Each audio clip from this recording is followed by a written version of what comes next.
Hey everyone, welcome back for more Sea of Stars. I'm your kick-ass host, Voltage, and tonight we're gonna be playing more Sea of Stars, but first I gotta...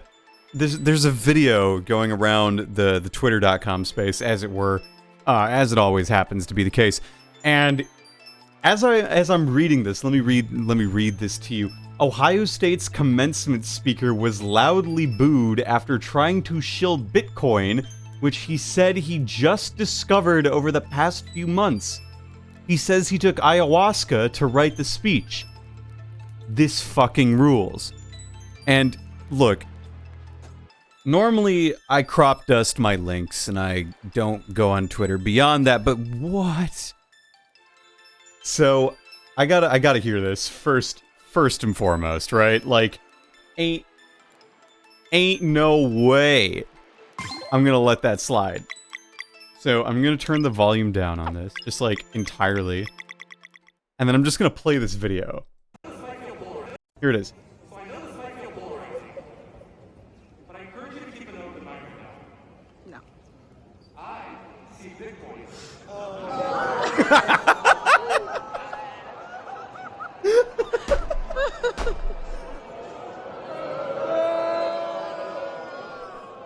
Oh my god!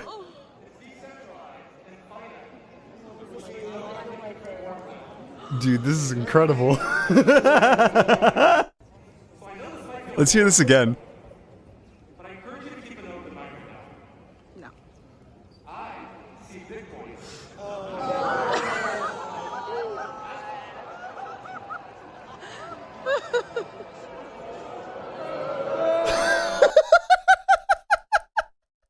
That's incredible. Oh, that's so good. Eat shit, Ohio State, you losers.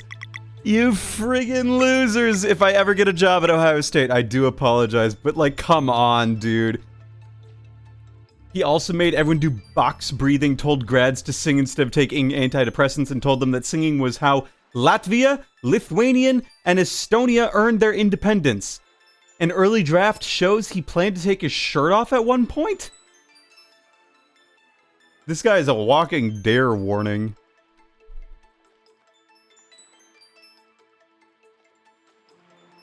OSU said via a spokesperson that they reviewed drafts of his speech. Did they? They're not saying boo, they're saying Bootcoin. Listen, I'm gonna be honest with you. Do not do ayahuasca. Just don't. Just don't do ayahuasca, okay? Aaron Rodgers did it, and we don't like Aaron Rodgers to begin with, but he did it, and now he's like... He was at one point RFK Jr.'s vice president candidate, and that did not go well. Not saying you should vote for Kennedy, but don't.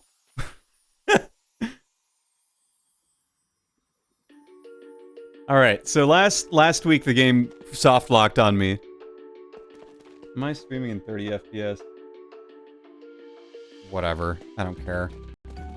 We'll survive, right? Side note, love how on the title screen now we got a Sarai. Very cool. Okay, so it just put us back in the pipe room. This is great. I'm a big fan of the pipe room. Right? So, okay, just gotta get used to my dang controls once again. Okay, cool. Back into it. And hey, look, it didn't softlock this time, so we are actually so back. So I was just, you know, minding my business, and then the game softlocked on me, so it's nice to know that... Oh, shit. They're gonna clone me. It's nice to know that the game autosaves between puzzles, basically. I really do value that and appreciate it quite a bit. So, it works out nicely. Works out very nicely. Let's see. Yeah, let's get some more of this gosh dang live mana out here, yeah? But that's how it is. That's how it is. It's good. It's springtime in the world right now. Can you believe it? Spring, it comes once a year, and we love spring for that. It's very green outside. I love that. It's very green, everything's alive, everything's growing again. makes for a very, like, optimistic feeling. The moment I start talking, I lose. The moment I start talking, I lose, but that's fine.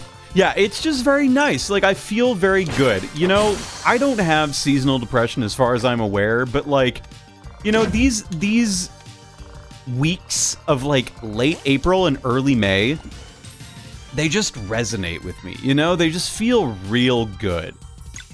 I think when I was a kid, this weather is what, like, I'd call yearbook weather. It's the weather that I associated with getting a yearbook in school. And, like, in elementary school, we got yearbooks, and I liked having everyone sign my yearbook, so I gotta admit, I have fond associations of this, like, sort of weather, so to speak, because school's almost done, too, and, you know, as it turns out, on campus, here at the University of Michigan, wouldn't you know, everyone is gone. All the undergrads are gone. They all graduated or left, you know, like the cowards they are. Why don't you stay for another week, huh? But I got a Valve. I can buy Half-Life 3. I think one of the reasons I really enjoy this weather is just the fact that I know that it's just going to continuously get warmer. And I really like it when it's warm outside. I'm not going to lie to y'all. I love summer. Summer is my favorite season. For one, it has my birthday, which, you know, is kind of an indicator of anything. But I just associate summer with good times. Like, I don't have to worry about school. You know, my school was always from, like, September to June. So it was never a point where I went to school in the summer. And so I have always sort of associated with June, July, and August to be like freedom and liberation and not having to stay indoors to learn things I didn't want to learn. Like, again, I've always been a type who likes to learn, but, like, there's a difference between liking learning and liking being at school, right? And the ideas of, like, autumn being sort of the school times it sort of leads to associations. I always consider fall to be school time, and I always consider summer to be not school time. And winter's tricky, right? Winter is one of those, like, yeah, I got school, but, you know, I got the holiday season at the very least. And then spring. Up until very recently, spring has been a time of anxiety. And I say that only because spring is a season where, you know, it's been finals season. Or it's been a time where I feel like everything culminates and then it abruptly ends. For example, like, my undergrad exams, they all took place, you know, around this time of year. You know, they were always right around the last week of April, first week of May. In undergrad, my finals were, like, second week of May. So, like, right around this time, about 4 years ago, I was doing finals. I was having a bad time with final season. But, like, 5 years ago, I was involved with my reactor physics class, and I just remember feeling worn out, drained, and unconfident in myself. And I went into that final just knowing, like, okay, this is just how it's gonna go. You're just gonna take it, do your best. And I remember walking out of that exam and, like, actually tears welling up in my eyes because I felt like I did just so poorly on that exam, and that the grade reflected my value amongst my peers. Because, like, you know, for all of the ideas of undergrad being relatively collaborative, you know, I felt like I had to compete with my peers to some degree because some of the grades were defined on a curve. And, you know, I hate it when my inability to be successful is what like, my own failings are what prevent me from, like, doing anything else, you know? To phrase it very simply, like, I hate when I am responsible for my downfall. I like it when I like it when I have something I can blame. I'm gonna try and get that chest over there if I lower those valves. So I'm out here just sort of minding my business, and I'm pleased that I don't have to do finals anymore. It's good. I feel like it hit extra hard when you grow up so used to academic validation. Yeah, exactly. Exactly. It's like, wait, am I still a valuable person even though I got a BC on my final exam? Why, yes, you are. Dude, and like, I'm not doing reactor physics as my research anymore. I am flat out, in fact, not doing that. Oh, I need to...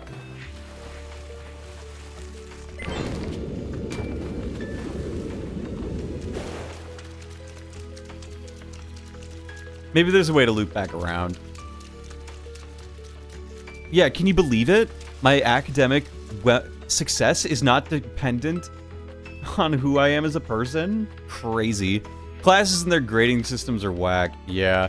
I think, ultimately, you know, if you do well in a class, that's good. That's a good thing, right?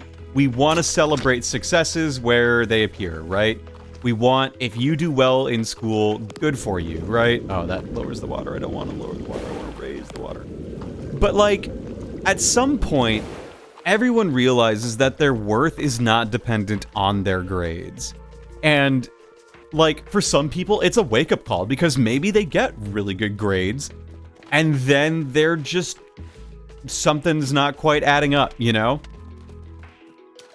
I know some people who are, like, straight A students. They were straight A's all through high school, and they got, like, straight A's through college for the most part, but they're really struggling now because they've never experienced failure. They've never had that chance to fall on their face and experience what it's like to not be successful, you know?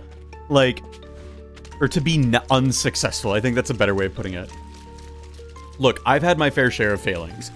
I have had my fair share of struggles, and I genuinely believe that, like, it is important for you to have a moment in academia where you don't do as well as you want, because it makes you evaluate, like, what your priorities are, and I think that that's really important. I think it's really important to consider where you are in life and what you consider success. Because if your success is others not doing well, then you gotta reevaluate, man. You cannot say, it is better that I fail, it is better that others fail than I not succeed. You know what I mean? That's bullshit. Don't give me a break. You know what I mean? You can do better than that.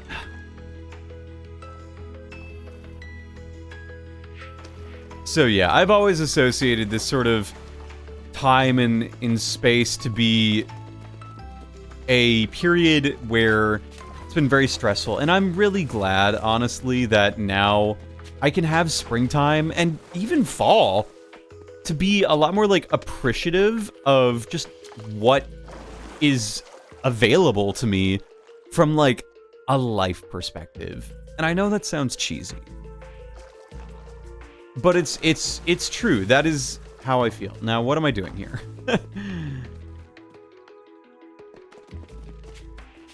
I've done something. Let's evaluate where I am now, so that I can make sure. But, like, it's nice to be able to appreciate fall and not feel like I'm doing school all the time, you know? I think that's really big. It's nice to appreciate spring and, like, the greenness of the world. Why is this not going up? Am I missing something? I am missing something. Okay. There's probably a pipe that I have to do. Oh, I put the pearl in the holder. That's probably it. Yep, that's it. Cool. It's nice to have that feeling of removing myself from school. Because I've been in school for a very long time. I've been in school longer than the average individual. I've dedicated myself to some learning, gosh darn it. And I'm okay with that. I mean, I am. I have to be okay with that, right? I chose this life, and I'm more than halfway through at this point, so I better be alright with it, you know? And I am.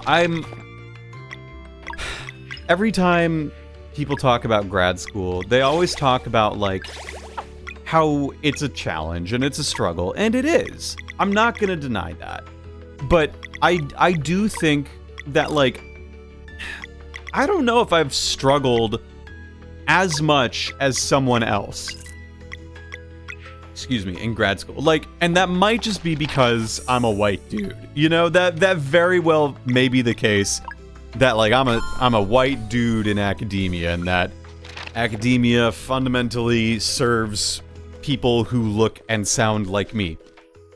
But I'm feeling confident about it still, you know? I feel all right about it. Oh man, this big mystery's right behind the door. No handles, can't push it open either. Well, let's use some magic water bending. Or something. Maybe we're just supposed to knock? Actually, that would be very funny if that were the case.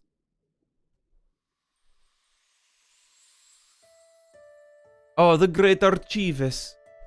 What do you have to say, Great Archivist? Their efforts in the tower proved valiant, but alas, as fate would have it, when these events first occurred, the mysterious door remained firmly shut. Despite their best efforts, in the face of setback, the Dweller of Strife, they were unable to reach Mesa Island. What? They fought ever so bravely, but in the end, their lives, their world were lost. What? Did they actually failed? Hello. We're learning about the failure of society. Oh, good. My favorite. How far they might go, given a nudge, and that door, when sat closed, would be opened. Let us find out. Yeah, let's find out. Hello? You ready? Oh, what? Wait, what? What? Oh, that's neat. Just in time.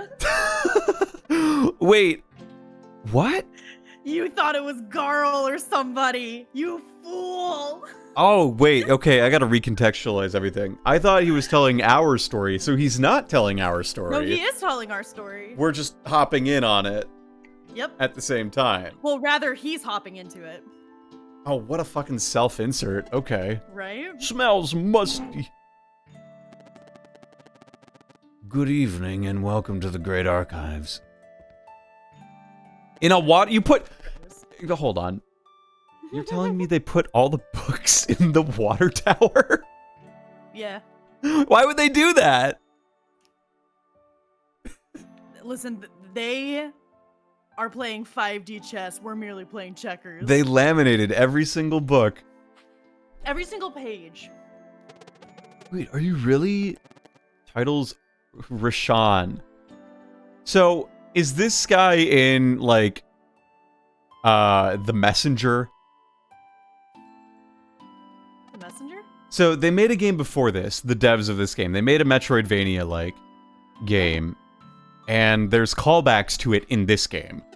Oh, that's cool. So, I haven't played it, but I want to. He's the immortal alchemist. Unreal! Alchemist, sir. Please, call me Rashawn. Can't you just... No, he can't fix all of this. That's just too plot convenient. Wouldn't it? Wouldn't it be, though? Wouldn't it be? Look, I'm trying not to be cynical here. I think this is a neat twist. I did not expect it. No, you're mad about it. It's okay. I'm not mad about it. I'm just like... I don't see what purpose it serves. You know what I mean? Like... You'll see. It'll make sense later, trust me. For sure, for sure. There are no words to express the suffering that would ensue if I were to take matters into my own hands. Your world would cease to exist. Probably. Aephorol's wrath on countless others. Whoa, I wonder who that is. Okay, so basically what I'm gathering from this is that everything we played up till now, because it was a story, it was like, this is going to be a story within a story, maybe. Maybe. Seems kind of neat. That is unacceptable. Who's Aephorol? My former associate. Oh, the Fleshmancer! Okay, Rashawn and Aephorol. Cool. Your world is safe. At least Aephorol left a long time ago. You should learn of my presence here, however. We'd take him on, but we'd take him on. He's nothing but a loser. Oh, Garl. Oh, God. Every week I spend away from you is another week that I end up missing your lovely juxtaposition against the rest of these characters. It appears time is of the essence. We need to get to Mesa Island. I might. Is he gonna give us yet another prophecy? Maybe. This is the third prophecy we're getting in this game. Encased in No, ice lies a long-lost artifact.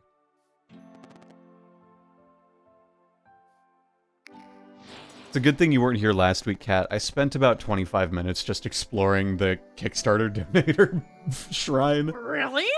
Yeah, I really did. I was like, and I was very enthralled by the pixel art. Fair enough. I was like, oh my god, it keeps going. Recover the artifact, and then the power to rewrite society is yours. We live in a society, Don't we, though? unfortunately. Society? That was a cool twist. Like, admittedly, the knock was very funny, because I thought someone was knocking at, like, your thing. I was like, hello? That was a real, like, honest-to-goodness hello. Oh, was it? Okay. I was like, why did you say the hello? That's really funny. This is neat. Yeah. It's very neat. Oh, yes. I have my cool grapple hook. Alright, let's gather this stuff before I... Okay, people like this music, right? I guess. They probably put, like, Cat Jam GIF to it, you know what I'm talking about? Oh, yeah. Yeah, this is definitely, like, Trials. Oh, look at that parallax! Oh, look at that parallax, that's real good. So, Kat, I know I've been, like, saying this a bunch. You have not played Golden Sun? Correct. Okay. And would you try it? I can be convinced, I think. Yeah. It's definitely it's got very similar vibes in terms of gameplay, characters, and story. Everyone's all like, this is the Chrono Trigger of the modern era, but I really think it plays a lot more like Golden Sun.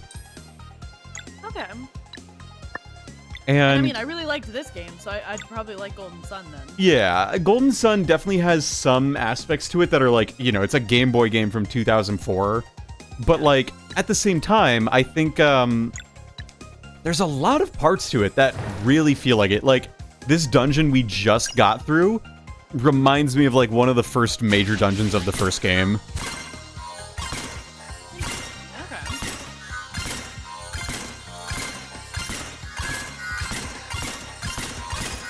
So what if I missed story-wise? So, like, last time I was here, things were rained from the sky and destroyed the beach town. Yes. And then what? So then we went to, like, Mirth, which, like, I think it's a real missed opportunity that the party did not get to name the town, and instead it was Garl who did that, but you know what? Yeah. Whatever.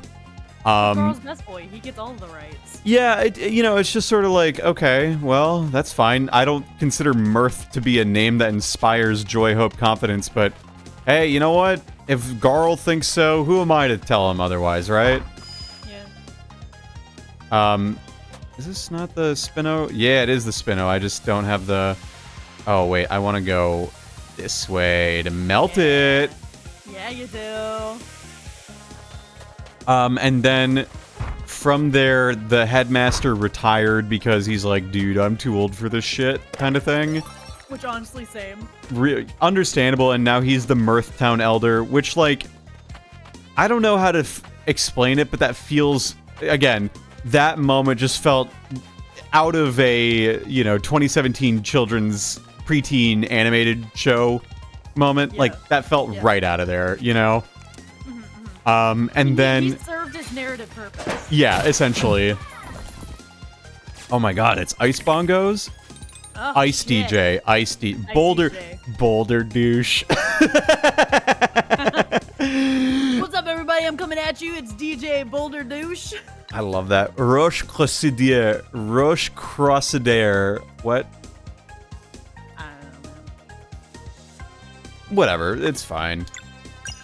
And then, we went to the water town. We got the ship, right? So we went Right. to the underwater place because we were told to go there, and we got another prophecy, and the prophecy was like, you're gonna be a waterbender, Valir, and Zale, you're gonna do something, and Garl, you're gonna do something, but it's gonna be too late for you, which inspires confidence on all fronts, of course. Yeah, that's some plot armor if I've ever heard so. Yeah, Garl definitely will not die. Definitely. And then they were like, well, in order to know exactly what you must do, you must climb this tower that no one else has climbed before. Oh shit. Yeah. And so we have now climbed this tower, and in place of a boss, we are now here. I'm sure there's gonna be a boss before you get to the artifact here. I would be stunned if there were not. Yeah. Which, like, fine with me. Like, look, I'm all for when a game has sort of like, hey, go do this, go do that, go do this, go do that. We'll bring you along, and there'll be lots of things you can do along the way, and it's good and fun, right? Like, I'm okay with that. I have no qualms with that. That's how a lot of JRPGs work. I take no issue with how that's being played out here. I do find it interesting that it's a little bit more, I don't want to say I feel along for the ride, because that's not how I feel. I do think that there are some parts where I'm just sort of like out here doing my thing, and we're gonna do that, and that's fine. But, I don't feel like my time is sort of wasted, if that makes sense. Yeah. Would you say that you just feel kind of railroaded? A little bit, yes. But that's not a bad thing. Yeah. In this case, I don't feel like it's bad. I think that there are probably better ways at getting me from one place to another, but, like, I don't feel like there's things necessarily lost. How do I phrase that? There are probably better ways of getting you from one place to the next, but, like, there are also definitely worse ways of doing it. Yeah. That's kind of where I'm at. It's clumsy, but it's charming in its clumsiness that, like, you don't mind, you just kind of wish it was better. Yeah, like, I'm just sort of accepting at this point. Like, I don't think that, in the nicest way, I need to recognize that this game's plot is not the greatest. And that is okay. Yeah. It does not need to be, like, Fyodor Dostoevsky. You know what I mean? It simply needs to be in service of the gameplay. Oh, it just takes me down to 1. Okay, that's fine. And in that sense, like, I'm okay with that. Because in the grand scheme of this, I am playing the game for the game. I like playing the game. The problem that I'm running into is that here's a fun metaphor, right? I think this game's plot is like shoveling fistfuls of funnel cakes and cotton candy into your mouth. Like, Okay. it's a fun idea, and it seems really cool, and like, yeah, it reminds you of things you could do as a kid. But after the third fistful, you're just like, this doesn't feel as good as I wanted it to. Oh, okay. And then you immediately get, like, fatigued, and, like, you get a sugar rush for a little bit, and then you have a sugar crash, and then it's like, oh, I'm still eating this. Oh, no. Oh, there's still more on the plate somehow. Right. And, like, funnel cakes can be really fun, you know? I'm not gonna deny that, like, I've had my fair share of funnel cakes, and county fair. Yep, state fair actually, but yeah. Hell yeah. But essentially, it's a game that leans very heavily into all the parts of your nostalgia that you liked, Yeah. but at the same time does not necessarily it like fixes them, but it doesn't necessarily make you feel good about it. You know what I mean? Yeah. It's hard to explain why that's the case, and I'm hoping to sort of continue to develop that working theory explanation as I go. But that's how I feel about it right now. I am excited for the video essay for once you do figure it I out. think, here's the other thing. Video essays are a little overrated. Let's just write the essay entirely. Let's just write the essay. Yeah. Just write it entirely. Don't even make a video. Just write an article. Write a review. Put it on your website. Call it a day. I mean, that's literally what you do. So. I do. Well, I haven't done that in a little bit, but I do want to. True. I would like to get another one out. I recently played a cool ROM hack, and I want to like just write a 6-paragraph thing about why I liked it. Oh. Are you willing to say what Yeah, it I'll is, talk or do about you it. not wanna- Yeah, I mean the gist of it is I played a ROM hack of Kirby's Dream Land 2 for the Game Boy. And it's a colorization hack. So they basically just added color to it, right? But it's really cool. They added like a few other features. They basically ported it to the Game Boy Color, essentially. Okay. And so when I first played it, I played it on a Game Boy Advance, and it was in this like tricolor, like red, blue, and green, or not red, blue, and green, yellow, blue, and green sort of style, because that's how the Game Boy Color or the Game Boy games played on a Game Boy Advance. Right. And that was fine. I was okay with that.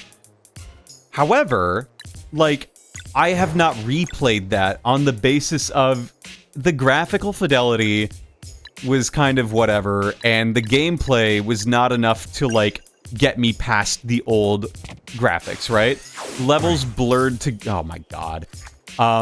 Levels blurred together, and in general, I felt like the game didn't have a good sense of identity.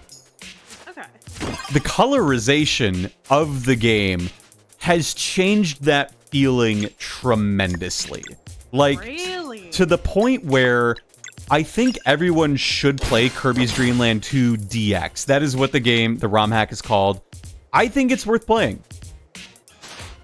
Interesting. Look, it's a very basic game. I will not deny this at all. Okay. But it's a serviceable Kirby game that is simple, easy to understand, and has some challenge to it at times. Like, if you're trying to get 100%, there are parts of it where there are genuine challenges. Okay. And I found those challenges to be, you know, fair enough, all things considered. Okay, here we go. Let's just kill both of these, or at least one of them. Here we go. I'll talk more once I do this. Yeah, okay. See, I like the idea of Kirby games, but I've never been able to get truly into them, and I think that's such a shame. There's definitely good starting points and bad starting points. And I think this one is probably not the greatest place to start. Only because there are some parts of it that are like, oh, well, damn it, I died. Well, shit. Well, shit, I guess I should have healed. And then it just cuts to the alchemist being like, well, I thought they were the chosen ones, but I guess not. Can't say I didn't warn him. Yeah. I think that there are parts of it that definitely feel like it would be good if you had experience playing Kirby, but you could definitely, like, play this one and be totally okay. Like, I do think that. I think that there are better places to hook you, is why I say it's not the best one to start with. It's like a good second game. I think Kirby 64, the Crystal Shards, is a really good place to start because it's fun and pretty and on the Nintendo 64. Right. All good things. But like this is Kirby's Dream Land 2 is the first of a 3-game sort of trilogy directed by the same person. And they directed Kirby 64 as well. So the 3 games they did were Dreamland 2, Dreamland 3, and Kirby 64. And they all play very similarly. And they all have the animal friends, Rick the hamster, Coo Rick the owl, hamster. Coo the owl, and Kind the sunfish. And so you get some really fun stuff because the copy abilities that Kirby gets change based on which animal friend you have too, which adds some depth to the game, which I find really fun. Oh, okay. Of course, there are also aspects of the game that, like, I think it's better to start with a game like Kirby Superstar Ultra, or even like Kirby's Return to Dreamland, because those, or even Kirby like Nightmare in Dreamland, because those all get at like the core of what a Kirby game is. And Dreamland 2, Dreamland 3, and 64 are just a little different. That said, I like 64, and I think it's a fun game, and like it's worth playing just like because it's cute. Yeah. So it's a fun experience that I would recommend in general if you're a gamer who likes 2.5D platformers. But yeah, this remake, this ROM hack of Dreamland 2 really made it feel like an entirely new experience. And that's not just like, oh, I haven't played this game in years, so of course it's gonna feel new. Like, the areas that I remember playing and being frustrated with because, like, they were hard and looked the same, now were hard but looked cool. And that's all the difference. It really makes a difference. Color really makes a difference. So I want to just, like, summarize that in 2 to 3 paragraphs. Just talk about, like, specific parts that I found especially cool. And then talk about, like, what that says in a greater impact setting. Because I think one thing that I've noticed about the games that I've been really appreciating this year is that they're all ROM hacks, or they're all like games that have involved community development in some capacity. Huh. Like Linda Cube, I said it, you can narc that one off your bingo card. That was all done with fan translation, right? A dedicated group of fans decided that they wanted to make something happen. I'm gonna finish this thought after this. I believe in you. Thank you.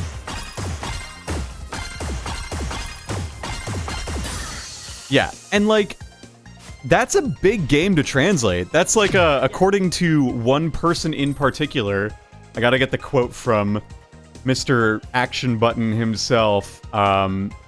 He has outright said, quote, Linda Cube is the Mount Everest of video game localizations, and Oreshika is the K2. But the Mount Everest of video game localizations, right? Like, that's a big statement. Yeah. And so, like, to appreciate the work that goes in by fans is something that I think I want to appreciate more and more in my gaming career, I guess, going forward, because there are so many just news stories about games and developers, like Ubisoft laying people off, or The Helldivers 2 thing. the Helldivers 2 PSN registration thing that's just really stupid, right? Like, Yeah. just really stupid things going on with AAA releases that makes me, like, concerned about where gaming is heading, or like the live service subscription model.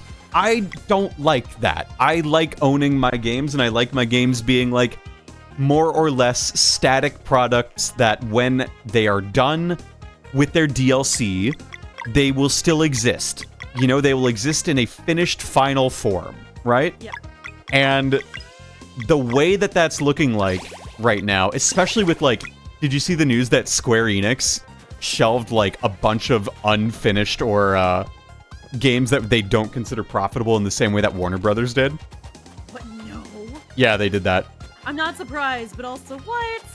Yeah, so to me, like, that news just really stinks. It stinks to hear.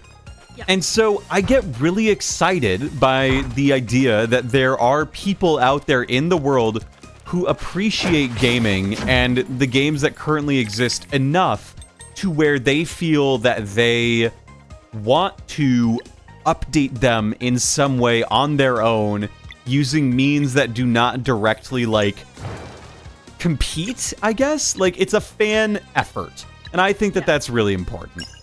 Yeah. I feel like I've told you this before, but like because you like Dang Game Rampa and you like communities like that, you really need to get into Your Turn to Die. So it's funny you mentioned that. Oh god. I have been looking at other visual novels just because I think it would be good of me to explore more visual novels beyond general Uchikoshi games and the obvious popular ones, right? Yeah. And obviously, Your Turn to Die has remained in my peripheral vision for a while. Like, I've known about Your Turn to Die since, I think, what, 2017? I knew it was getting, like, a fan translation, I think is what it was. Yeah. And I know that you have some pretty involvement in it. Biases, if you will. Yeah, some biases, what, Madam Protagonist? Not official yet, but yeah. So, that is one that I've definitely looked into, and I want to consider. The other thing, though, is, like, I think I should just read more. I think I should just read books, you know what I mean? Yeah. I think I should just, like, get into, like, more books, and not even, like, the fucking book talk stuff. I'm talking, like... No, okay. This isn't. It's not even a hot take at this point. Fuck Book Talk. All of their recommendations there are ass. What, you mean you don't recommend Colleen Hoover? Fuck no. I find... Homophobic. Oh, is she really? She's something like that. That's not great. Like she's a shitty person on top of mediocre writing. Is she the J.K. Rowling of book talk? No, J.K. Rowling is the J.K. Rowling of Book Talk. Okay, fair.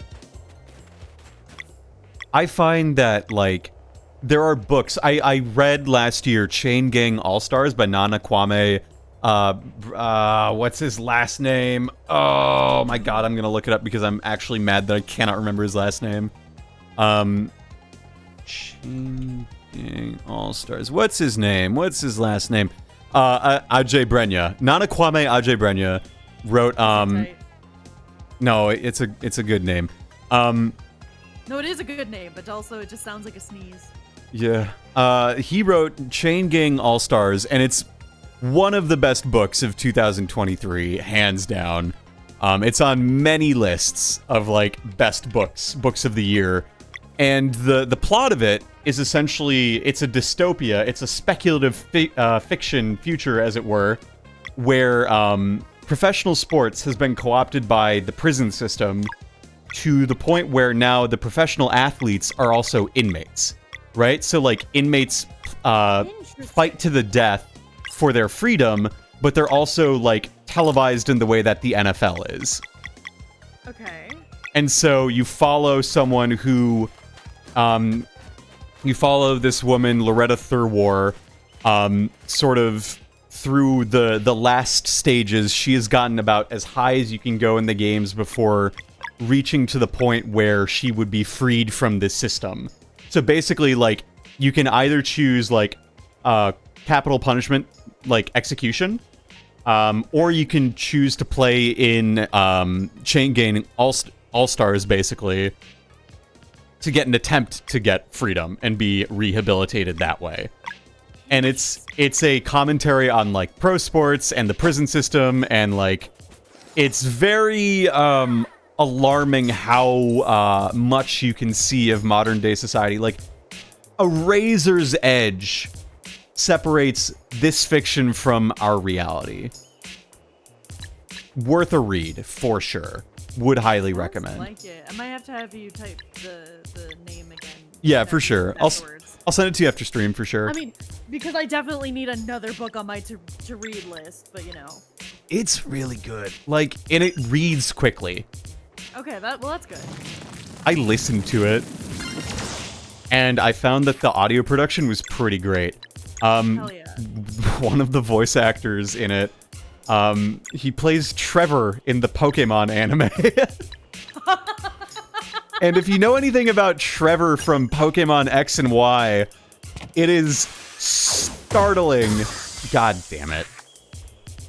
Oh, did you Not that, like, you know, actors are their characters by any stretch, but, like, You've associated that voice with that character. it's very funny.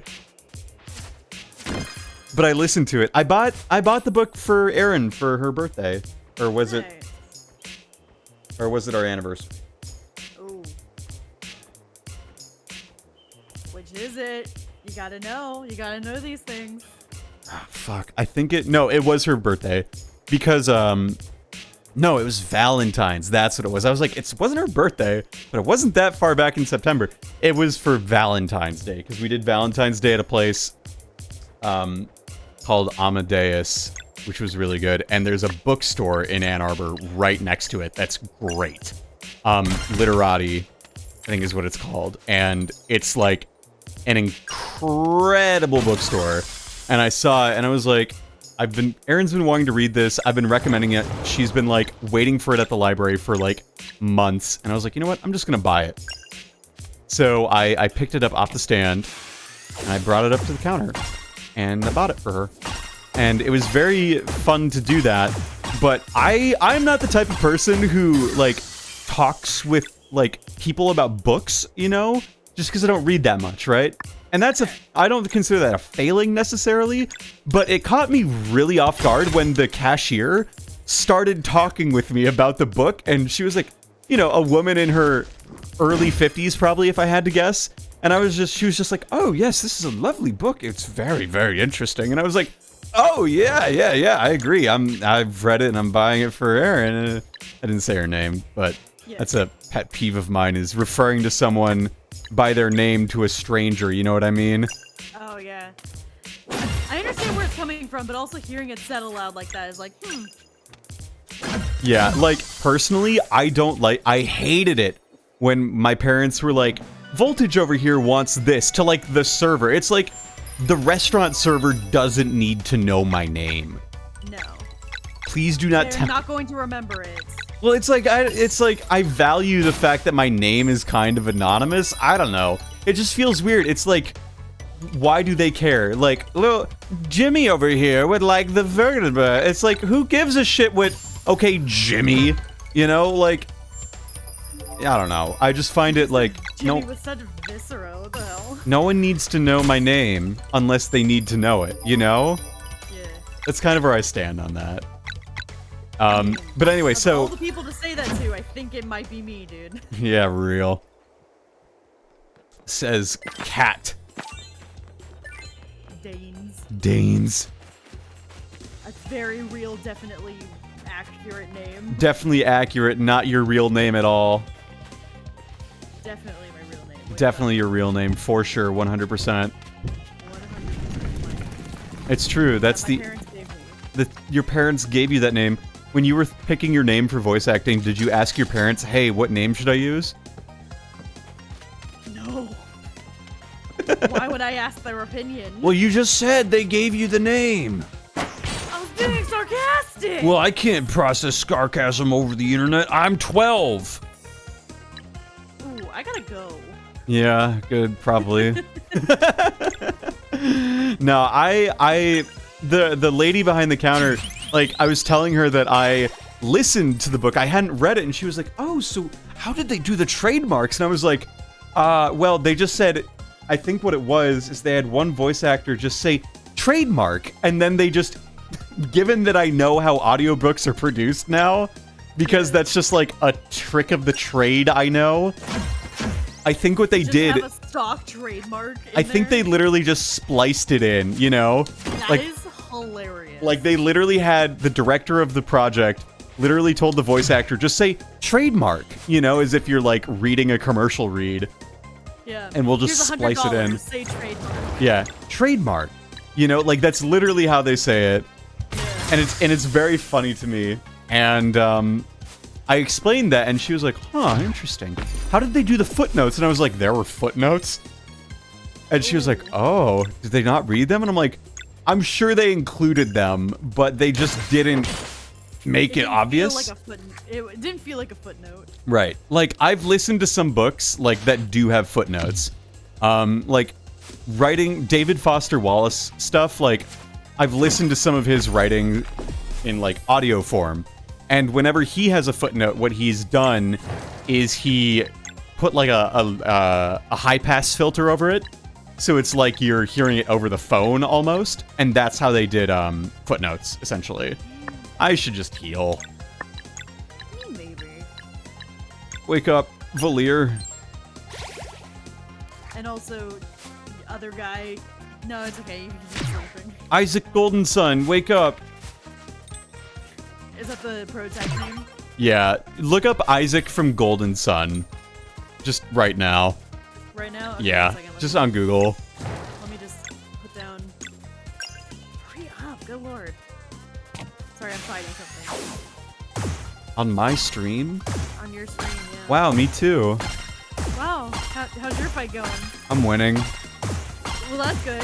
One of us has to win. We can both be winners. We're not against each other. No, it's. I was winning, and then now there's a blood moon. Are you playing Tears of the Kingdom? I am. What do you think of that? Yeah, that is literally just the guy from this game. Yeah. Hey, Lion Jotun, Mr. Voltage and Miss Cat. Hello. Hi, bye. How are you? Are you having a good time with your evening? I just made Are you Cat. remembering to take your breaks? Are you remembering to drink water? Oh yes, make sure you drink your water. I am making Cat look up the protagonist of Golden Sun because wouldn't you know, he kind of looks like Zale. It looks just like him. I'm telling you, like, oh, this is cool. I dig this. I can get behind you're this. under the ice now. I can get behind that. That's cool. Yeah. I mean, ice physics, overdone. Tired, bored, old. Going under the ice. Now that's something. Have you ever been under ice before? Have you ever fallen into a frozen lake? No. I sounds almost did. horrifying. I almost did.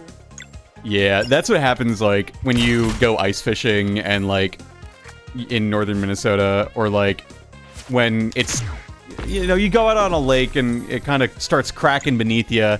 You just gotta really spread out and reduce the point load of your weight. It was scary. Like, I thought that I could start to feel the ice sort of cracking, so I got down on my, like, torso, on sort of like a worm crawl, as it were, spread my mass out, and just sort of crawled to safety, and I was okay. But, like, Good. you know, that could have been very bad. Yeah. Boss wishes he could. I'd imagine that's terrifying. You know, it's... I know how to do it. Oh, when I have a sec, the cookie brownie bars are ready. Oh! Ah, fuck yeah! Okay, we'll be right back. Cat, talk to them for 30 seconds. For 30 seconds? Okay, hi everybody. Voltage is a huge nerd, but I can't blame him. Cookie brownies sound fucking amazing. The only thing I got that's sweet in my apartment is Skittles. Do you guys like Skittles? Do you like to taste the rainbow, or is it just me? Yeah, I figured it's just me. That's fine. I can't wait till we get to Robot Island. Voltage is gonna lose this shit. If you know about this game, you know about this game. It's gonna be amazing. I can't wait. Oh man. This is a really good game. I'm glad that he listened to me and decided to start playing it, because it was definitely only me that suggested this game. Definitely. Woo! Oh, I almost just died in Tears of the Kingdom, motherfucker. It's fine. We're fine. It's fine. It's fine. So anyways, how y'all doing? I'm just munching away. Skills are our go-to on our end. Heck yeah. Skills are so freaking good. I'm just munching away on my Teenage Mutant Ninja Turtle trademark pizza. Great. It's actually not. It's actually really bad. It's aimed for children. I should have seen that coming, but you know, I guess I was just kind of hopeful that it would be really good. That's what I get, I guess. Ah, well, it's fine. Yeah, cookie. Well, I think aren't cookie brownies just called blondies? I think they're just blondies, but cookie brownie makes it sound more important. If that makes any sense. Wow. Yeah, no, he really just said, we'll be right back. 30 seconds, my ass. It's fine, though. It's fine. No, we're not mad. We're not mad about it. We're not mad. We're not pressed about it. Because I am keeping you company. Oh, yeah, that's right. I'm so jealous. Yo. I want a cookie brownie. So they're the Ghirardelli box things. So they're not like super great. They're not like hard to make. You can find them in your local grocery store. I know. And I have a lovely fiance who just made them because I Fiancé. asked very nicely. Are they cookie brownies or are they just blondies? No, they're cookie brownies. They're like brownie mix and cookie mix, like put together, basically. It's pretty good. So it's good. They're not blondies though, because the brownies are brown. Right. Sure. That's why they're called brownies, of course. Well, yeah, obviously, but Well, yeah, of the, course. the brownies are brown, therefore it is not a blondie. It's just a sentence. It's good to clarify. Oh yeah. No, I just found it at the grocery store and I was like, oh babe, I'm buying groceries today. I'm gonna bring these home and I'm gonna ask Aaron to make them. Wow. Aaron, In- are you okay? In my defense, I have been meal prepping the past 2 weekends and just doing a lot of the cooking. And Aaron does a lot of like dessert making. So it works out great. Oh no, 2 and 4. Oh no.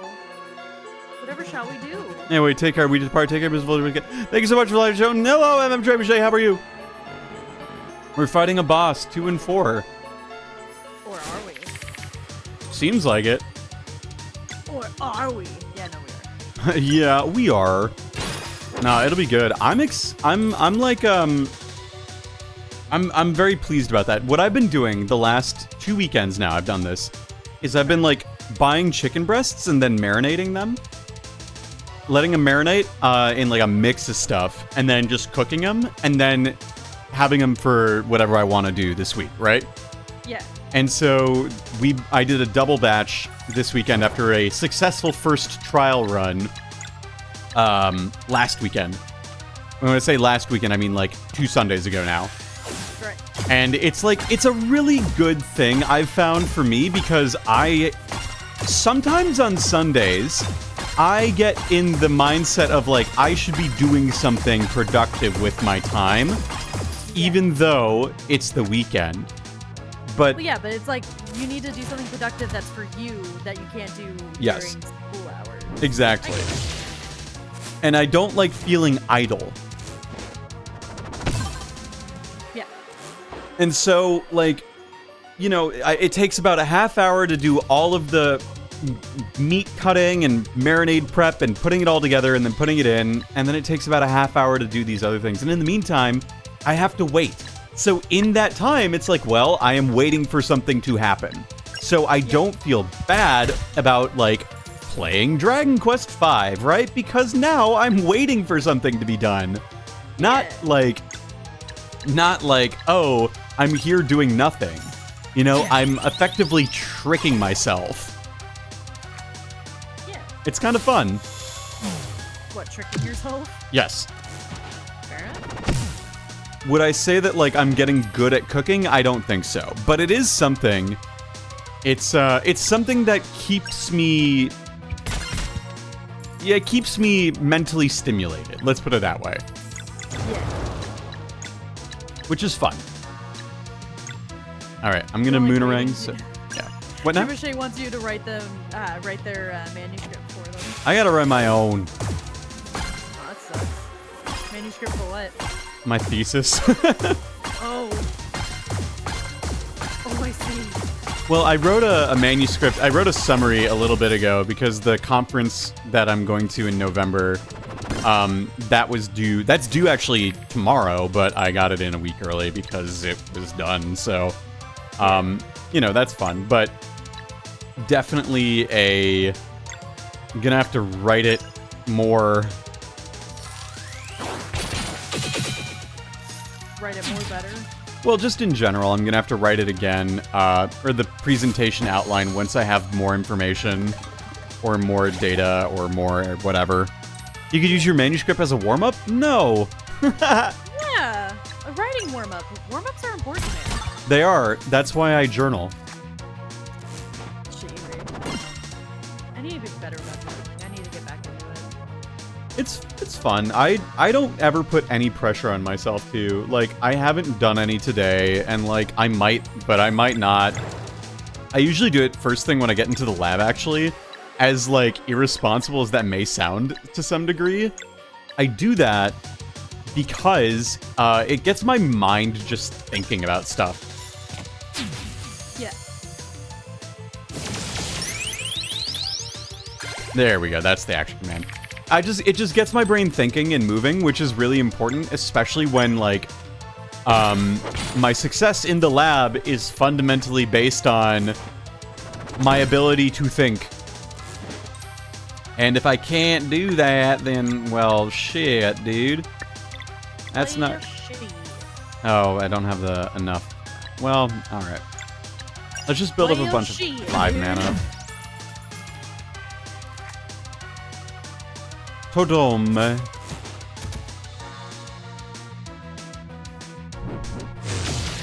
Oh, damn, that's a lot of damage. Alright, It's all so good. it's all Maybe you need fine. to I think you need to start putting more stuff into HP. Nah, I'm good. Okay. I got healing items. Well, yeah. You can never go wrong with a little more health. That's true. I think I really enjoy being able to DPS. DPS is good. Yeah. And when in doubt, always attack the mage/healer. Yeah. So, okay. No fucking up now. Here we go.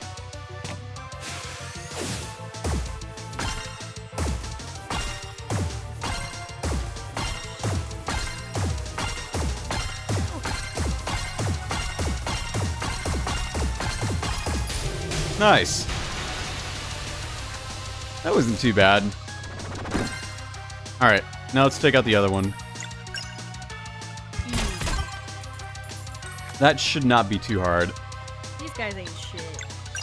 I don't think I've ever, like, really felt like I've had a hard time with a boss Yeah. in this game.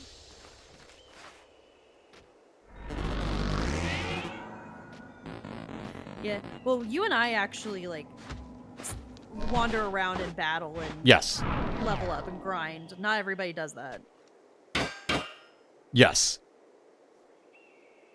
Absolutely. I'm the type of guy who likes playing Dragon Quest games because, like, the combat is grindy, and it feels like I make progress when I fight monsters. Even if it's, like, fundamentally just button mashing. It's a fun time. I'm Yeah. playing... Or, sorry, what's up? Well, I was just gonna say, is I don't mind grinding as long as the combat feels fun. Yes. I think what just varies then is, like, people's definitions of fun, for sure. Yeah. Well, like, and I just finished this game on stream, but just like, Ni no Kuni, like, the battle system does not change at all from beginning to end.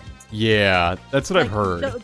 The biggest change is that you get new spells, and that's it. Or you can bond with new familiars, so like their abilities change. It's like changing out Pokemon, but like the system never changes. But it's so much fun that I basically 100%ed it whenever I played it the first time. Nice. Yeah. I have heard that Ni no Kuni 2 is not as good. It's not. It is not. Which is such a shame because it had such a buck wild beginning. that is so funny. It would be so funny to stream it, but like, yeah, the game is just not good. I mean, you could just stream the first part of it and then say, okay, that's it. I'm not gonna do Literally, anymore. Whenever I say the first part, I mean the first 5 minutes. Yeah, you could just do that and say, haha, actually? Oh, my chat would hate me for that. Ah, fuck him. Yeah, I know. Like, I like to mess with them, they like to mess with me. Yeah, so now you can control time without the... I am now God. You are now God. Well, just the beginning. So the Ni no Kuni is, you know, we're in 1950s, like small town America. Mom dies. We go to a fantasy world to try and save her. It all makes sense. Game 2 begins. You see this progression of cars, and it's a bunch of security cars, and you're like, whoa, that must be something really important. It's the president of the United States. John F. Kennedy. Yes, and his car blows up. And then he wakes up in the fantasy world. Motherfucker got isekai'd. Kennedy got isekai'd? He got isekai'd, and now he's like 20 years younger, like super competent, doesn't need nobody, and he becomes the bodyguard of a nearby kingdom's king. John F. Kennedy? Yeah. I just picked Kennedy at random. No, it's a generic white guy Okay. president. It's a Sonic the Hedgehog type president. Oh, yeah, okay, so It's a guy. President Bartlett, basically. Basically, it's just a guy. It doesn't matter because he's gone now. That body's dead. He is now a teenager. Mr. America. Yeah, Mr. America is now a teenager guarding a little cat boy who is king. Dude, that's like why Nick Cage stole the Declaration of Independence. Exactly. The premise is so funny. Okay, but here's the thing. I think there's a treasure map on the back of the Declaration of Independence. It just leads No, to that's Catgirl crazy. Heaven. No, that's crazy. Also, I love National Treasure, but it is such a American typical- propaganda movie. well, no, it's so hard to watch. Specifically because it really does make the Freemasons seem like a secret society that's hiding treasure. Oh, but isn't is- that fun? Not if people take it seriously and ask me if I know where it is, because my father is a Freemason. Your dad's a Freemason? My father, which is why I was defending him so hard on Saturday. I didn't realize that. I said it out loud. I that didn't my hear it. father I is a was too in the Freemason. zone. Yeah, my father is a Freemason. There is no hidden treasure. They are not a secret society. Chat, The- what do we think? She's just the saying that, Freemasons- or is she real? The Freemasons are literally just what happened when Boy Scouts age out of Boy Scouts and don't know what to do. They become Freemasons. I got a signet of clarity. Ooh, that's good. But But anyways, yes, just the premise of Ni no Kuni. The US president blows up, gets isekai'd into the fantasy world, becomes like 20 years younger, and becomes the bodyguard of a cat boy king. That is hilarious. that's objectively funny. It's objectively funny. But the game is running around trying to help the cat boy establish his kingdom, and so it's half go out and do quest JRPG and half kingdom builder minigame. I love that. I don't want to, like, literally you meet people, you save them, and whenever you do, they go into your kingdom and they're like, I'm good at herding sheep. And you're like, okay, so you're a sheep herder. And they're like, oh, I never thought of that. Thanks. I'll go do that Oh gosh, now. I never thought that my calling in life was the thing I'm good at. Yeah, except for, I don't know if it's randomized or if I just have shit luck, but I saved like 10 people, and all of their skills were like, I'm a blacksmith, but only with like this specific metal. And I was like, well, I have a smithery, but I can't, like, it's not high enough level for you to be able to work. So what do I do here? And they're like, I don't know, you're king. You're supposed to know these things. And I'm like, shit. Pish, I don't know. I might be king, but that don't make me smart. Yeah, well, that's the thing, is the Cowboy King is like 10 years old. So, like, you have to tell him what to, you basically have to tell him when to eat. Really? He's useless. We love our useless monarchy. We do, except for we don't. Look, if our king was bad and dumb and stupid, I would laugh at him too. I mean, you did a couple 20 years ago, I'd say. Yeah, you're so right. Ooh, look at a recipe. A recipe. I'm roulette skillet. Ooh, that sounds nice. It does. It do. It do. It do. Honestly, like, don't. it's good. But going back to like this whole, it gives me something to do on a Sunday for this cooking thing. Yeah. It's just it's a good habit. Unfortunately, it's not something I'm gonna be able to do every Sunday. It's like Sundays where I don't have anything else going on. Yeah. Like in 2 weeks, I won't be able to do that. Cause I'll be driving back from Kentucky. Oh yeah, what are you doing in Kentucky? A friend of mine is getting married. Oh my gosh, congrats to them. Yeah, it's pretty wild. We're staying at this house in the middle of random nowhere Kentucky Fuck yeah. because they were like, "Hey, come hang out with us," and I was like, "Okay, can you house me?" And they were like, "Yeah," and I was like, "Okay." And then they Now did, you're going there. and now I'm going Well, there. and then they said they would, at least. Yeah, and then I was like, "Do you want me to pay anything?" And they were like, "Just bring yourself and help out." And I was like, "Okay." Well, that's nice of them. And so now what I'm doing is I'm, making breakfast on Saturday morning. Oh, hell yeah. What you gonna make? French toast. Hell yeah. Literally the easiest batch breakfast you ever did, dang see. You just Other leave it than, in... like, waffles or pancakes. No, it's even easier than that. Oh, shit. It's literally like, oh, drink water. Thank you, Revel. Oh, shit, yeah. French Ah, toast like- is like the easiest scalable breakfast food. All Yeah. you need is like French bread or Italian bread. French bread. Italian bread, you leave it out overnight. And then you need just a bunch of eggs. And then you can also get like cinnamon or whatever stuff if you need. But if worst case scenario, all you need is bread, eggs, and milk. You make scrambled eggs and then you put bread into it. And syrup. Yeah, and then all you do is you put it in a pan, cook it, and put it out into a tray, and that's it. It's the easiest I was shit. gonna say, you're so real for that.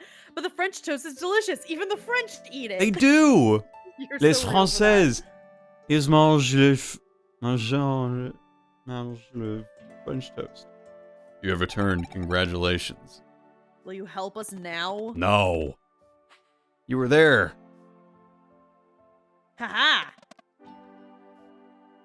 You've already been to Misa Island. Only an animal would do that. Ils mangent du Turns to pain Garl. perdu. Will you accept one final challenge? If you succeed, I'll help. Dude, what? I know, hear me out. The only way to remove the barrier is to wake the giant stone head. I can make the potion for you, but brewing it requires centuries of maceration. The Vial of Time. Okay. Oh, that sounds really handy. No way. Where do we find the Vial of Time? On Watcher Island. Okay. So, Kat. Sounds simple enough. What's up? Kat, I found out the name of the giant that throws us. Yeah. I had a little bit of a meltdown last week. And I missed it? You can watch the VOD. Or I can clip it know, yet. But I would have loved to have been there. I could clip it. Would you? I might. I could. You could. You should. And You gotta- have a friend. And that's what friends do. Yeah. The cleansing Friends let friends see mental breakdowns. You can literally see it on the fucking twitch.tv/voltagevo still. Which is the funniest part. It may be a prank, but it's one he did himself. Yes?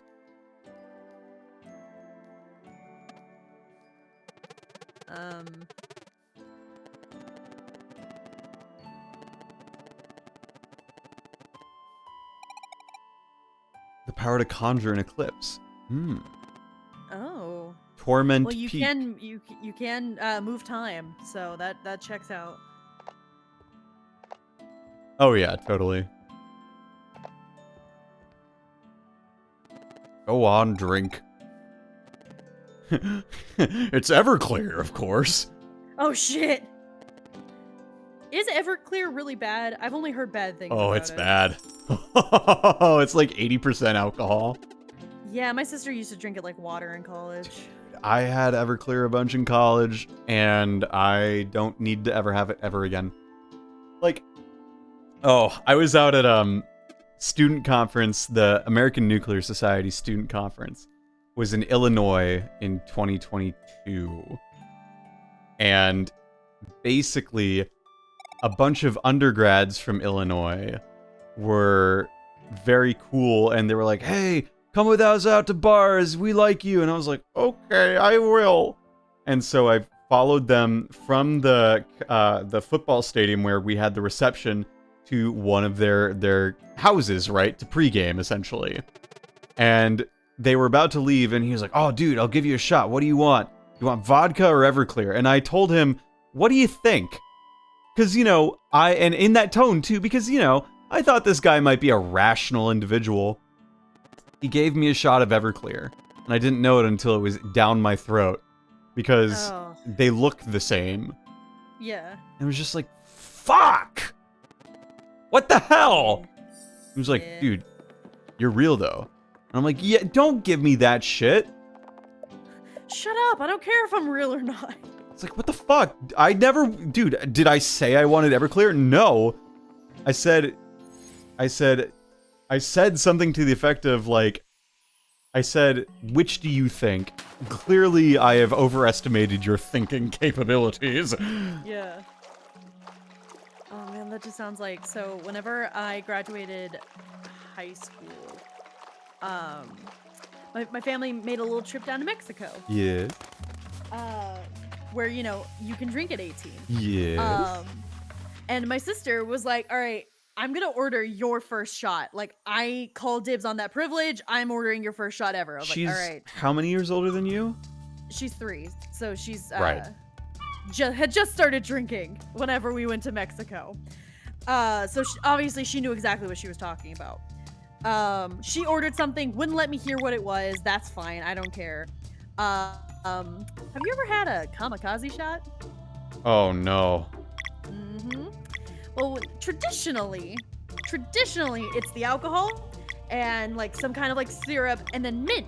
And usually the mint is some sort of like also syrup, right? Well, at this little place we were at, they decided to put mint leaves. Oh, so I no. took the shot. Oh, and no. The piece of the mint leaf was big enough. It stuck to the back of my throat and stayed there for the rest of the night. No. Everything tasted mint and it hurt. Because I don't know if you've ever chewed a mint leaf. Yes. It's a little prickly. It Yes. hurts. Not ideal. So that was my first shot ever. Nice. And my sister was like, wow, I can't believe you actually took it. I was like, what do you mean I actually took it? You told me to. I didn't know. I'll do it. Yeah. That's Kat. Kat was like, I'm gonna do That's it. exactly what I sounded like. Were you there? Yes, I was. I was you. Oh, shit. Oh, fuck. Oh, fuck. Alright. Oh. This is cool. I can make daytime and nighttime. Daytime. Nighttime. I still watch that video every now and again. It's silly. Alright, It's really where good. is that's not the entrance there, even though it looks like it should be. It's probably to Torment Peak, of course. Of go course. there. Where else would we go? Honestly. Just navigating on my own.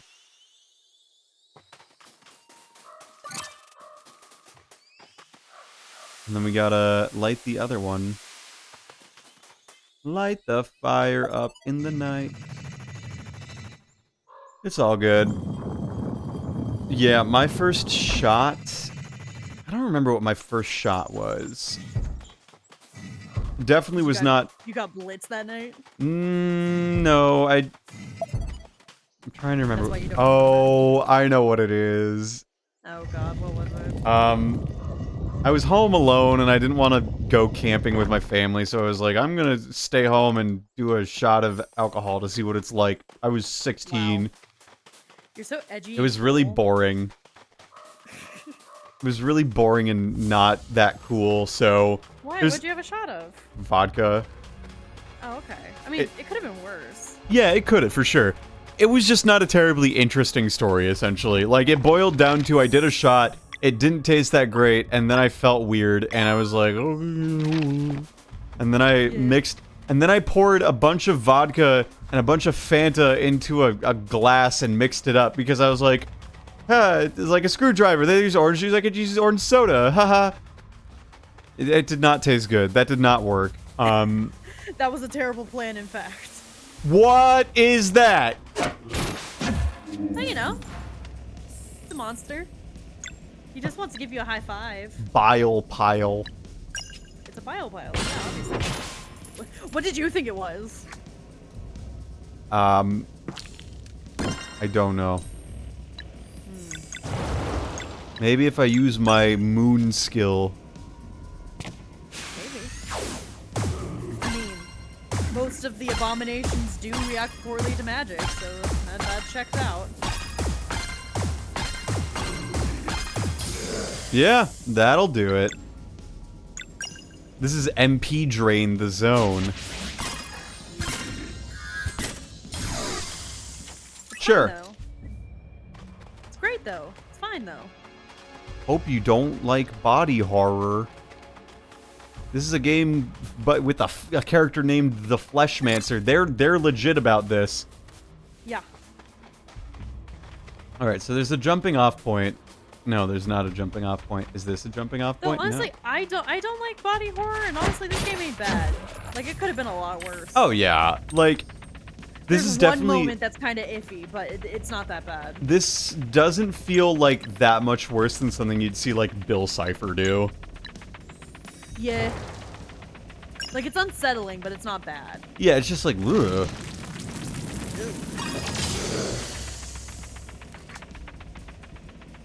Flesh shield. He shielded himself with flesh. You Now know, we as got you them do. twos. Something tells me multi-hit skills are gonna be useful. Yeah. Yeah. I was gonna try and say something snarky, but no, you're 1000% right. I have some common sense. Fun.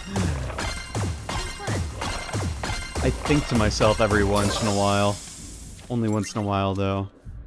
Only once in a while, yeah. Well, it's just, you gotta keep yourself humble. Yeah. Meanwhile, my D&D campaign is going to get into body horror next dungeons with topics including redacted, even a thing that forces characters to become redacted. Ooh. No. Interesting. Very interesting. A friend of mine is a DM, and he was like, "Do you want to join this campaign?" I was like, "Sure, give me the elevator pitch," because like he likes to keep his campaigns diversified. He's like, "Well, it's gonna be a horror thing." I was like, "I'm out. Absolutely not with you," because there was a lot of body horror. I don't like it. I don't blame you. Like, if it's no, it's a no. Yeah. Well, just like I have a lot of people that also want me to get into what is it, Jujutsu Kaisen? Yeah. And I'm like, I can't. I've seen clips. It's not a good feeling. It ain't my favorite thing. It ain't my favorite thing. You know what? I think I'll pass. I don't care if it's a really good story.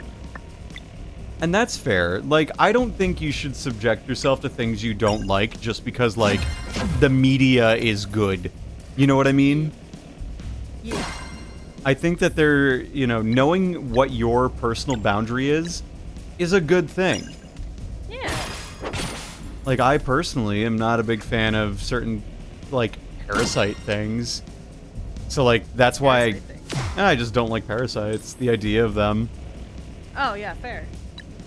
I Parasites are find them gross and icky and gross. But do you find them icky? Do I find what?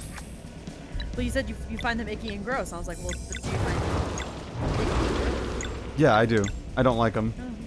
Fair enough. Yeah, no, a lot of depictions are really gross of them, and some of them get too far into detail about, like, how they work and stuff. I've always had, like, a fear of leeches. Leeches and ticks. I hate leeches and I Oh, hate yeah. ticks. Ticks scare me more because of what they could potentially do. Just because, like, a lot of my extended family lives in a place where Lyme disease is really prevalent. Yeah. And, like, that just really scares me. Fair, yeah. So, Not my favorite thing in the world, but it is what it is. I don't have that, and I check for ticks all the dang time. Yeah. So, Well, as long as you yeah. have some nail polish, it'll be okay. What do you mean? Well, whenever you find ticks, you suffocate them by putting nail polish over where the entry. I've never heard that, but that does make sense. Like, you know how they, like, burrow a little bit? Yes. Suffocate them, that's how they die, and then extract them. Yeah, like, again, I haven't heard that solution before, but it makes sense based on what I know of them. Yeah. This is a bizarre tone change, like, not But when yeah, I we're was about to- we're quite about expecting. to face the Fleshmancer. What are you talking about? Or we're about to face one of the Fleshmancer's guys. Like, Yeah, what but did it- you think was gonna happen? I know, but it was just like, oh.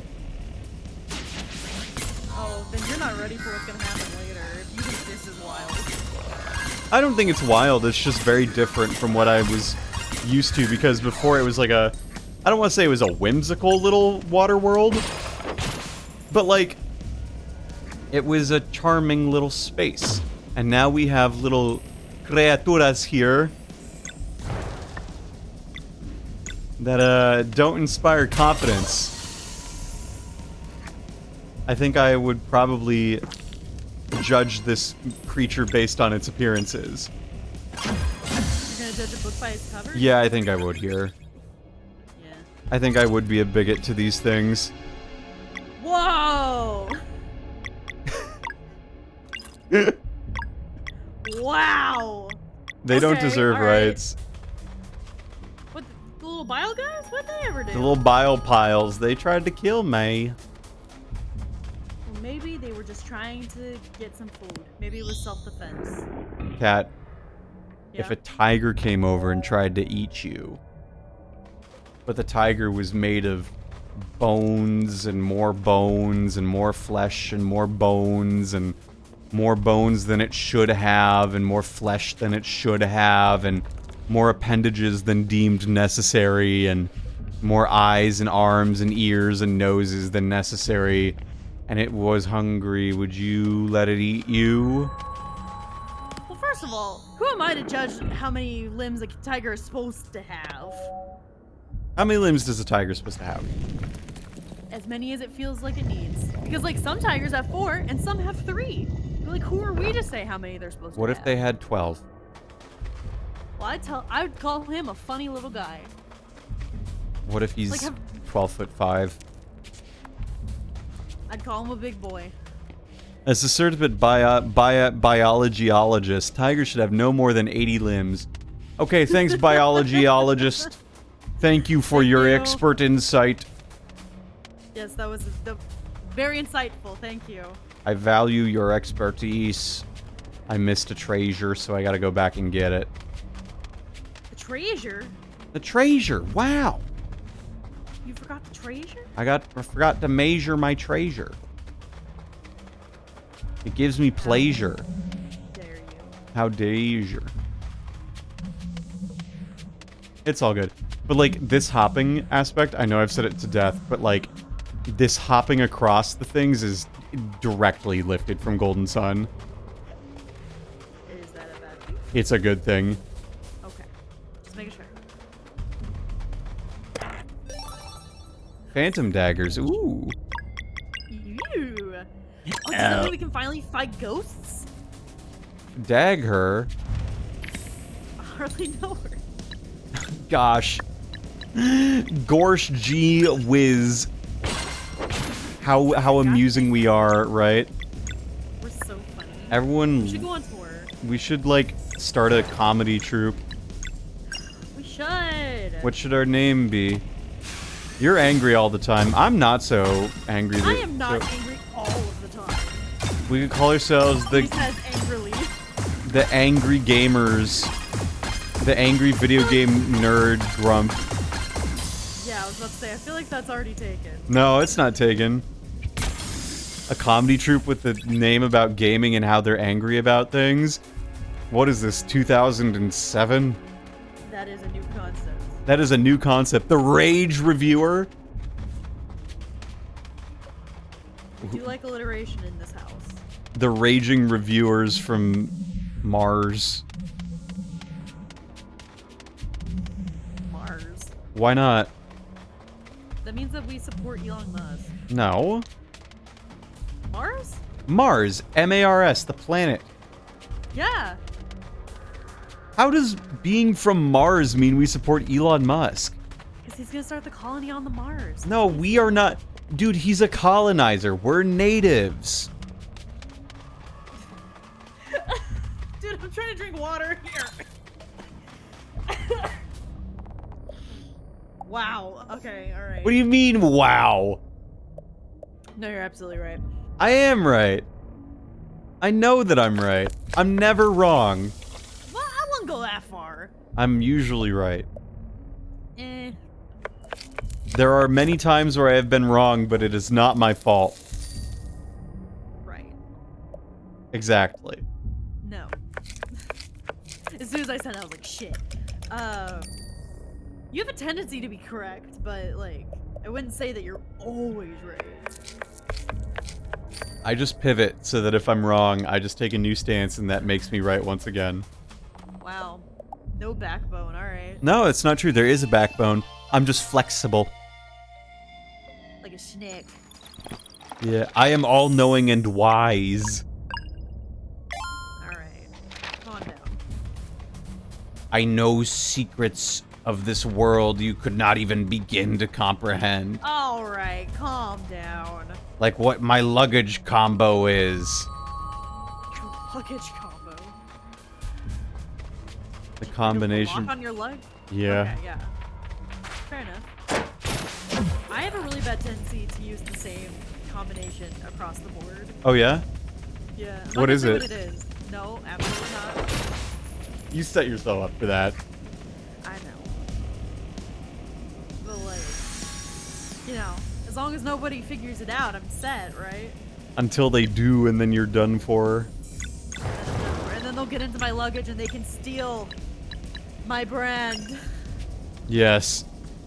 The Cat Dan's brand. Yeah. With a lot of money, you know.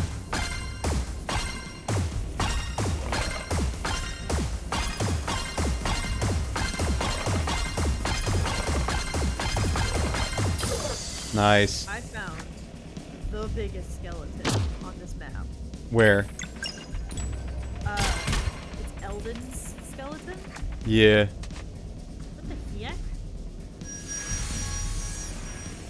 He gave me a rock. What am I supposed to do with this? A friend of mine has written, like, They recorded a 4-hour audio file of them narrating a script they wrote about why they think Tears of the Kingdom is a bad game. Wow. Yeah, they're haters of the highest order. I mean, I agree that this game has its definite flaws that, like, knock it below Breath of the Wild, but I wouldn't say it's the worst. They don't like it, and they are a certified real hater. Apparently. I got the rainbow conch. I mean, my biggest complaint so far of Tears of the Kingdom is that it's just mean to new players. Like, it starts off rough, but it gets better once you start, you know, doing shrines and getting more heart containers and stuff. That's my biggest complaint, just because, like, I felt like I was constantly dying or running away from fights that I could have easily taken in Breath of the Wild, but I couldn't. Because, you know, I'm wildly underleveled apparently. I think one of the things that is really... I played about 10 to 15 hours of Tears of the Kingdom, and I think what turns me off on it is just that, like, the things that I see... Or, hang on. The things that I discover don't feel special. Like, there's no truly really good highs, and the lows are only, like, they're not bad, but they're just, like, okay. You know, like, I don't feel like I admire my discoveries, you know? Yeah. Which is why I like Linda Cube so much, because I felt like I admired my discoveries. Yeah. I can see where you're coming from. I found a couple of things that like legitimately gave me the high that Breath of the Wild did, but they've been far. Which is such a shame. It is too bad. It is too bad. Hey, look, it's Yoshi. It does. The Yoshi egg. What did that do?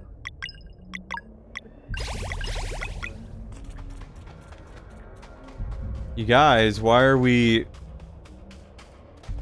So you just do all of my inputs the same. So if I just run like this for a while, you're just gonna run like that for a while. Okay. Interesting. They'll never find me here. Probably that you don't need to know that, but you know. What Let's- did I just do? Let's ditch her. Let's ditch her. Whoa. Her? What? Cliche? How dare you? Yeah, it's funny. They just have the same pathing, so like, they'll never find me here. You're so mean. I'm not mean. I'm playing games with the game.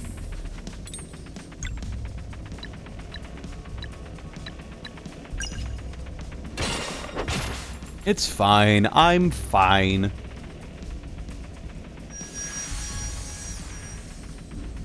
I'm about to moonerang these motherfuckers so hard. Do it. It's gonna be so Destroy good. them. And their bloodlines. Do Their it. flesh lines. Their flesh lines. Their slunge lines. I bet they'd taste alright. They probably taste like I feel Scrapple. Scrapple. It's a Pennsylvania thing. Okay. I'd imagine they're kind of chewy. Well, yeah, any raw meat's chewy. You gotta cook them. Well, yeah, but even if you cook them, I feel like they'd still be kind of chewy.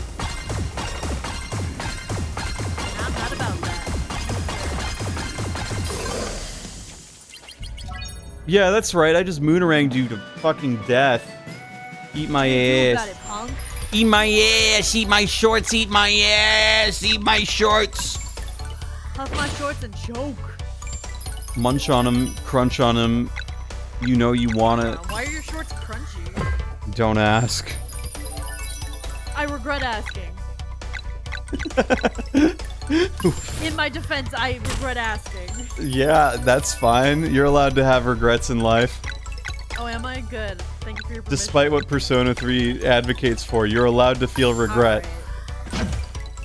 I had stopped playing the game for a little bit just because of something that happened in the game. Oh, We've talked about it off stream. I Don't know. actually That do it. that bad, huh? Yeah. That character's very I also you-coded. just didn't want the game to end. No, but Kat, you gotta let the game end. That's the whole point of the game.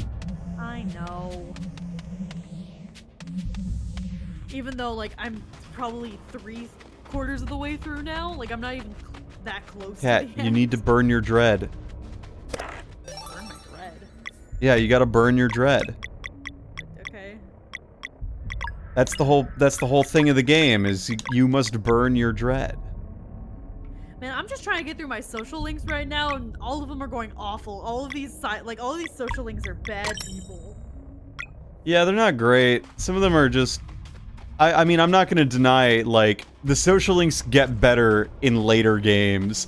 The social links in Persona 3, there are some very good ones, and there are some very not good ones. Yeah. I already finished Maiko, the little girl. That was cute. She's adorable. She's adorable. But I've been talking to the monk, and the TV guy, and our classmate. Dude, the and all TV of them suck. Dude, TV guy is excellent. He's Anta no awful. chigadi is da da da da da di da da. Bunch of furry little. Amazing commodities. Are you Like, seeing a shut bunch up, of dude. furry little butts?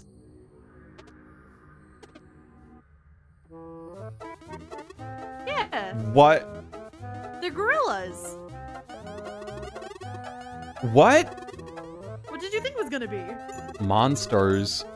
No, they're little gorillas. How dare you? We have to save the mama gorilla. Oh no. No, it's okay. Mama gorilla's nice. Mama gorilla. She's mama. We're gonna have to, she's the boss of this area. Actually, she's been corrupted. What? No. She's mama. No. How dare you? She is mama. Do clouds still exist? Not when Sephiroth's done with him. I was about to say, I don't know. Is he still alive? I'm not up to date on Final Fantasy VII. Oh, man. So the cubs are food for the dweller. What? Yeah, they are.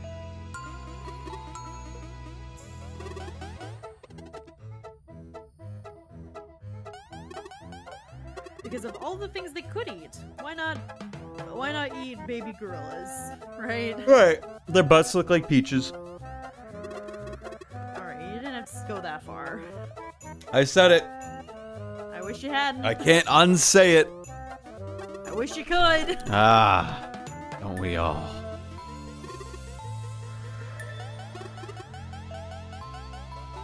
Not sharing is rude. Correct. Let's end this madness. We must save the baby gorillas because they are cute.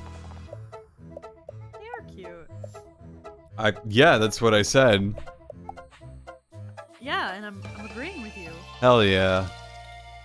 You don't have to make this a confrontation. I'm not being mad or I always get arguing. defensive Why? because it was the way I was raised. Okay, that's fair. I called my mom and she for context, my hair is very long right now.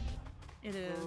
My hair is probably the longest it has ever been. Like, I know I say that all the dang time, but this is for real. Like, this is genuinely the longest my hair has ever been. Like, my hair is about as long as Yukari Takaba's. My hair kind of looks like Yukari Takaba, actually. It's kind of funny, like, it swoops down underneath my ear. Oh my gosh, Yukari cosplay win! Yeah, just, you know, buy me the cosplay and I'll do a Takaba-san cosplay. Can that be?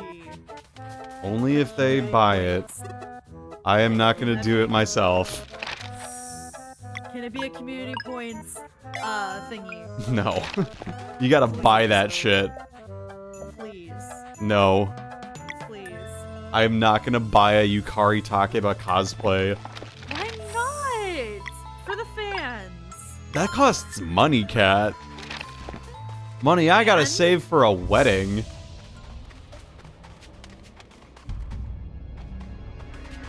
But the wedding's in like a week. It's in a month, year. It's in a MM Trebuchet, do not get any funny ideas. You need one. If you think I need one, buy it for me. with what money, my guy? God, you gonna tell me money? You should not have come. This place is evil, and I am about to fight you. A seed of evil in the depths of this mountain bound me here, that my cubs were made in close proximity. This guy, I swear. This boy. Ugh, fuck him.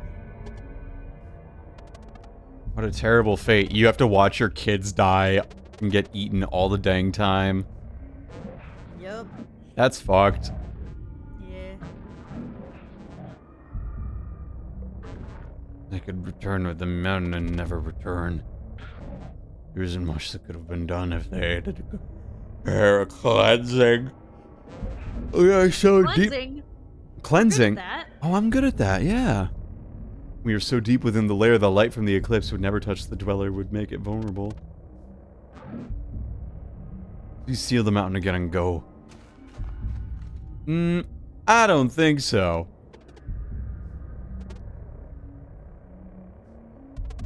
Solstice amulet would resonate with the dweller, but the light from the eclipse will never get in here. Just trigger the eclipse and go, oh no, we don't get Sarai, we just get Garl. Oh darn, best boy. Did I lose all my gear that's equipped to her?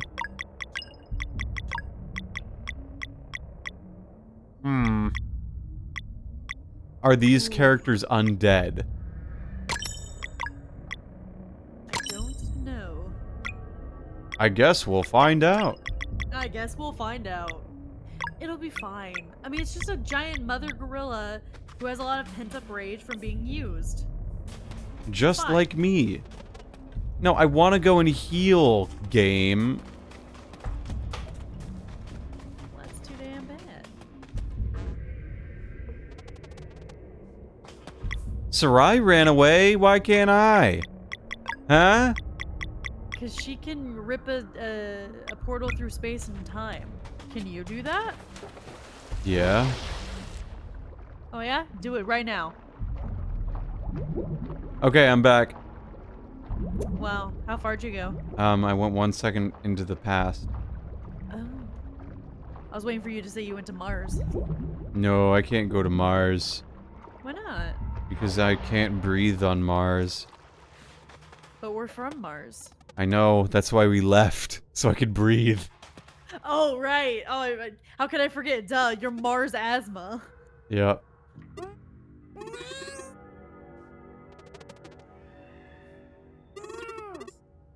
I feel she is this way. I think you lie. Come with us, little baby. She's definitely this way. We just saw her. Oh no. It's a Pied Piper situation. Oh no. Yeah. Garl. Unfortunate. Why are you a thumper, Garl? Don't be a thumper. From Bambi? From Dune. Oh man. Big gorilla, spider gorilla as it were. Oh yeah, just like in Spy Kids 2? Spy Kids One. 2, yeah, that's the one. The Isle of Lost Dreams with Steve Yeah. Buscemi. Yeah. Alright, so I get the feeling that I'm not going to be able to do actually any damage until something magic happens. Something magic happens. You know, it's one of those fixed encounters. Yeah. I didn't bring my playing cards. Is that gonna be a problem? You're playing cards. Yeah, for the magic something. Well, I don't play Magic, so... Oh, I don't either. I just meant like, is this your card? Oh, yeah. Is this my card? Well, maybe it is. I find magic tricks are neat in theory. Yeah. In practice, I'm quite poor at them because I lack the sleight of hand technique. So that's why you gotta practice. Well, I don't want to practice because I don't really care for them. Fair. I'm a big hater like when it magic. comes to magic. Really? I wouldn't say I'm making. Ooh, Oh. And you thought she abandoned you. I did. I have abandonment issues. Look at this. Look at her. That's the biggest portal ever. Oh, that's cool. Right? And now she's weak. Let's take this thing down. And I can swap between party members at any time, right? Yeah. Perfect. Excellent. So you're gonna switch out poor Carl. I am. Actually, no, I probably won't. Because I want him to heal Valir.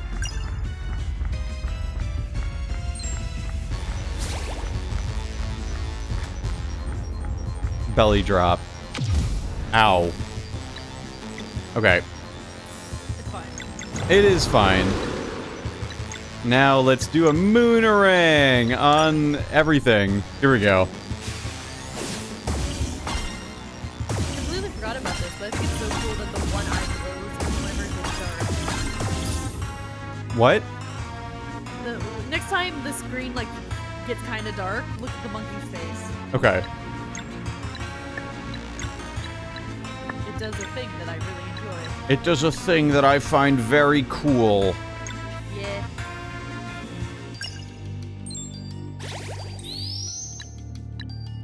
And then Garl will have you swap with Cliche. And you don't lose a turn with swapping. I do really like that. I hate it when like I love Paper Mario, but I hate that switching partners wastes a turn. Yes. Are you gonna buy the remake? Probably not. No? Yeah, can't afford it right now. Ah, fair. That's very fair. That's a completely valid reason to not buy something. Can't afford it. Yeah. If once I get money, probably, because like you do bring a really good point that like supporting releases like this pushes, you know, Nintendo to do the right thing, aka make more games like it. But yeah, money's a little hard. Yeah. Things greater than $60 are pretty expensive these days. Oh my god. That did a lot of damage.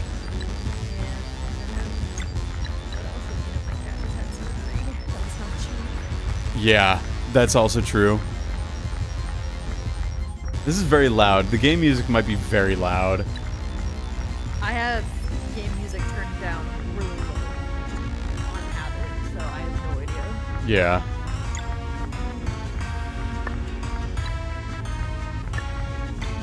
I am just gonna use a sunball. Do it. Hit all the enemies. And then, Sarai, we can just do...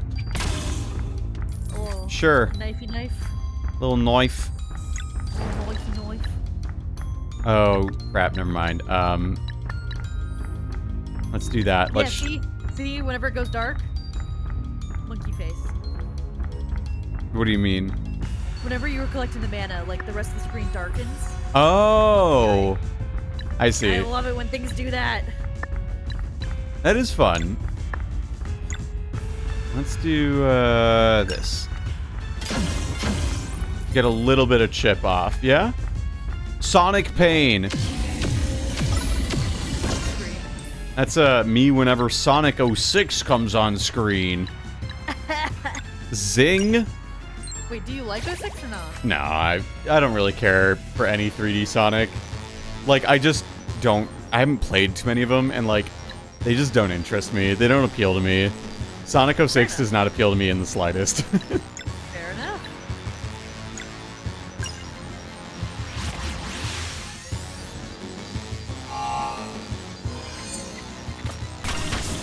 Okay, that was fine. Yeah, it's fine. You're winning. It's great. Yeah, I sure am. This is not terribly difficult. Don't say that. You're gonna jinx yourself. I probably will. I recommend you don't do that. Look, I love jinxing myself. But why? Because it shows that my shackles to these earths are fine. Excuse me. Wow. Sometimes it's good to be wrong. Not that you would know what that feels like. Right. That's why I say sometimes. Ah. This is incredible sprite work. Really, really good sprite work. Yeah, say what you want. They did real good. Sarai's ultimate attack. Let's go. I don't know the action command. That's okay.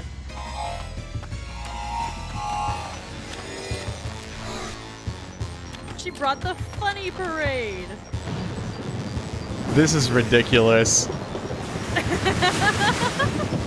Yep. I mean, why would you have a ghost ship if you're not going to use a giant moon moon? It didn't even do as much as Moonerang. This stinks.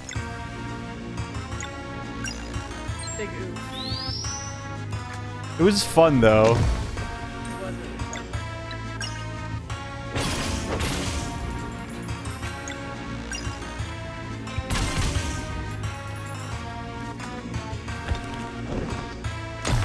Okay. Like, color me generally like, okay. This boss is very imposing though. It's, sorry? Yeah, go ahead. I was just saying the boss is very imposing.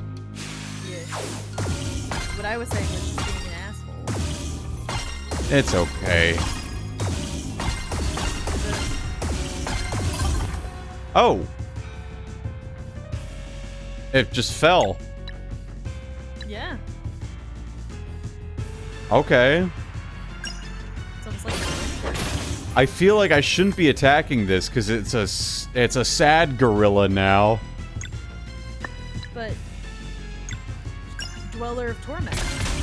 It's probably not actually the Dweller of Torment. It's just occupying the body of this gorilla. Right, so you gotta give him a good knock to the head. But I'm knock gonna out kill the gorilla. I don't want to You're kill a not. gorilla. You're not gonna kill the gorilla. I'm not the Cincinnati Zoo. Whoa!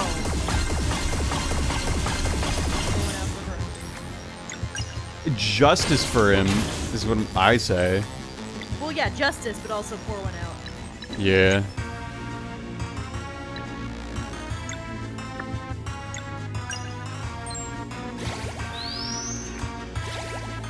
Oh, there it is. Oh, so it basically just had like free reign at it. Okay. You did, yeah. That's why you don't feel bad for it. You wail on it. I show compassion to my foes. Can't really.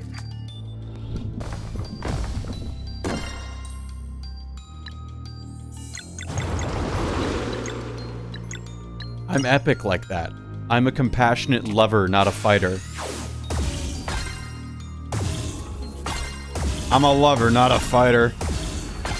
I'm a fighter, not a quitter. I just say things that come to mind. Yeah, I'm just.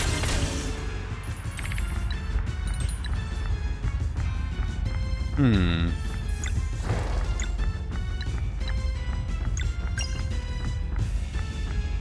I hate money. Why do you hate money? If you hate money so bad, you should give all your money to me. I'll take it off your hands. Same. Actually, do it with. Give me all your money. Give it to me instead. You know you want to. You know you want to give me all your money. Hey, Voltage, 50-50? Yeah. Sick.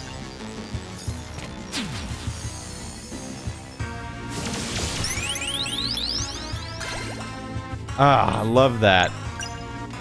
Well, I don't hate his money as much as I hate thinking about money.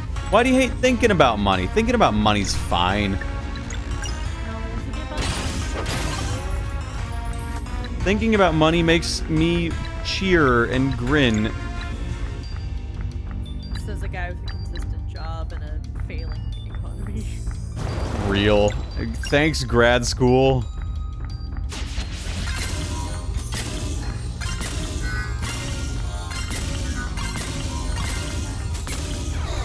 The United States is kind of fucked in that regard, if we're being honest. I mean, what does anyone from, like, under the age of 30 have to look forward to right now? Not much. Sonic pain, that's what they have to look forward to.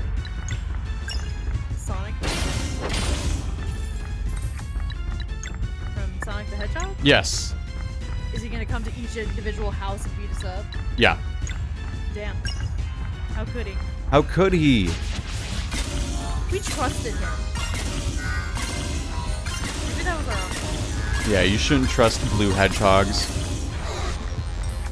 Wait, was Eggman right? Yes. Mike Pollock might not have been right, but Eggman was. Oh god, now I don't want to think about that. Hashtag Eggman did nothing wrong. Let's get that trending on the internet. Eggman did nothing wrong. I wouldn't go that far. Ivo Robotnik did nothing wrong.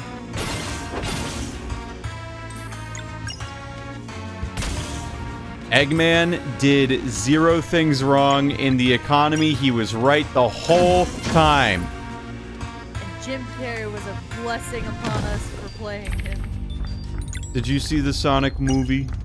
I saw the first one, I haven't seen the second one. Why have you not seen the second one? I thought you were a real Sonic fan. You caught me, I'm not. What?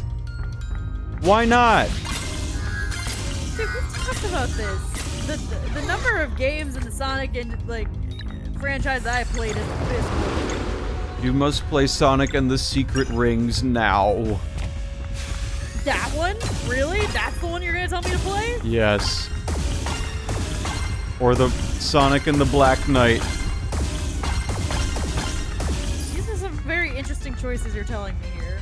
It's Sonic Pain, baby.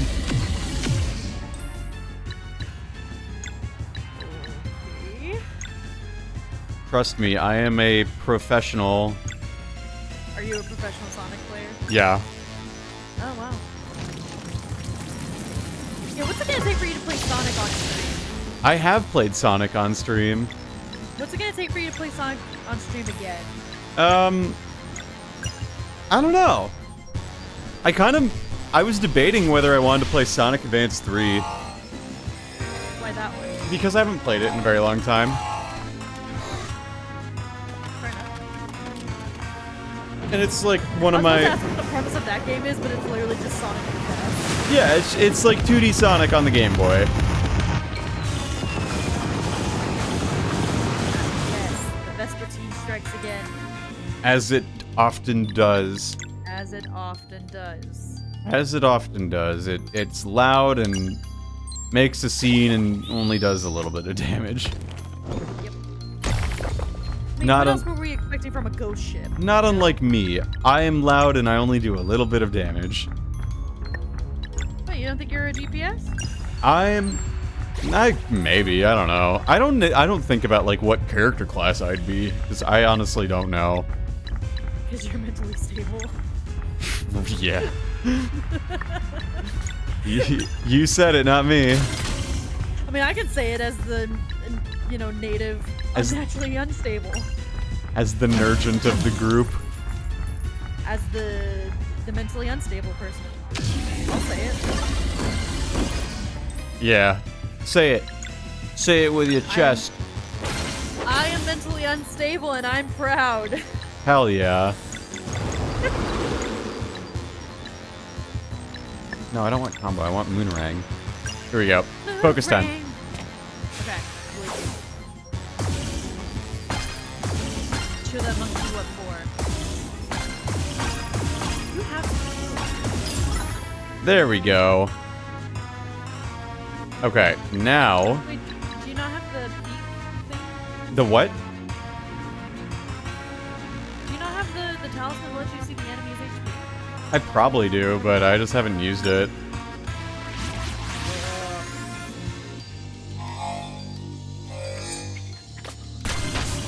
Oh my god. What? What's up? I looked away. What happened? I did 1,000 damage. Let's go.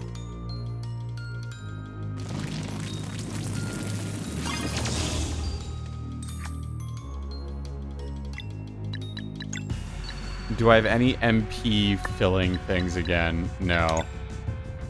I could just do Venom Flurry again. That'd be fine. Where are you?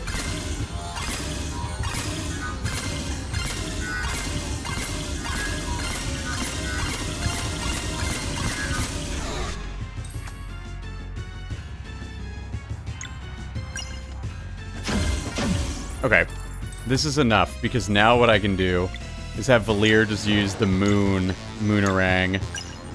Here we go. Use the moon. Use the moon.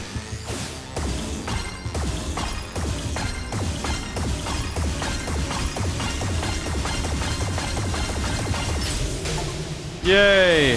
I beat the monkey to death with the moon. Hooray! All is right with the world. We beat the final boss. Hooray! Hooray!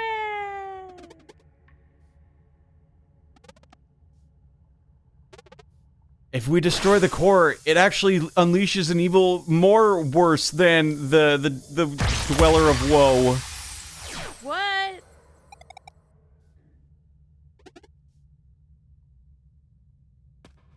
If you light the lighthouse, that's actually bad.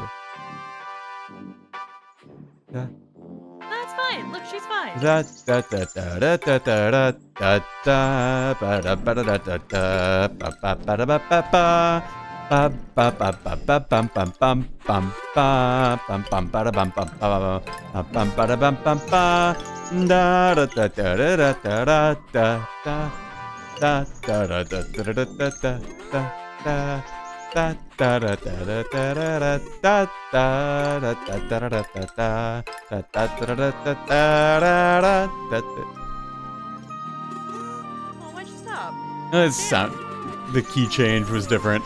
Watch your water. Watch your water. Watch your water. Watch your water. Watch your water. Why am I watching my water? That's what they're saying. Oh. It sounded like the Chocobo theme. Monkey. There you go. What does that Now, do? what are you supposed to do with that? The Watcher's Prism is the key. Let's see here.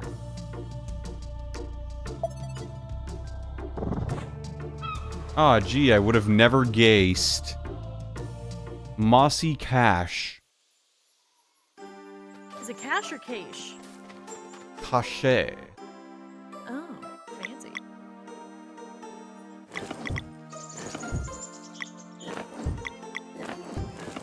I see. Okay. What do you see?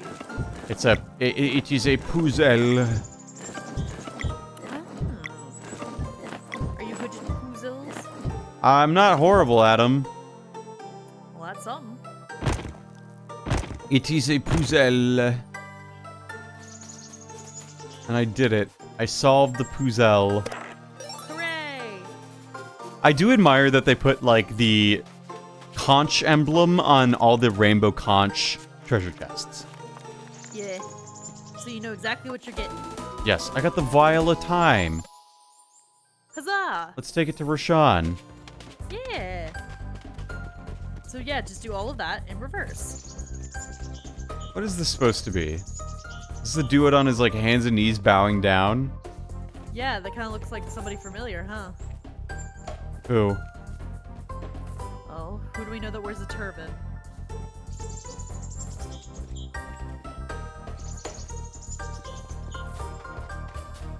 Good answer.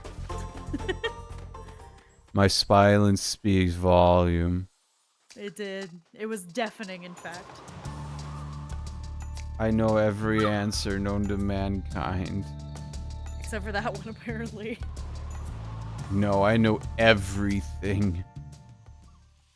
Sure. I know every single thing. Oh yeah? Except how to fish.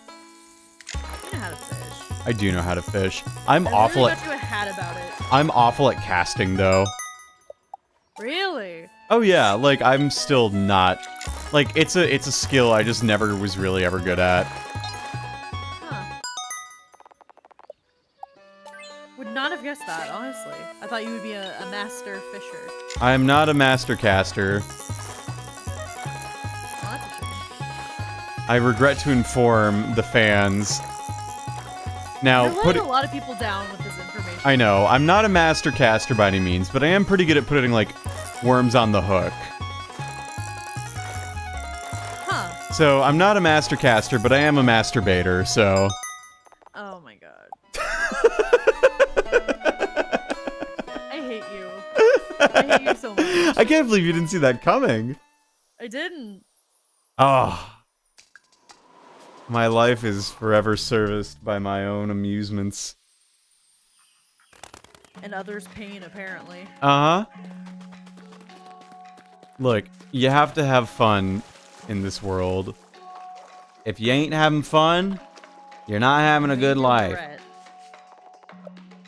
Teleport to the Archivist. Yes, I would like to go to the Archivist, please.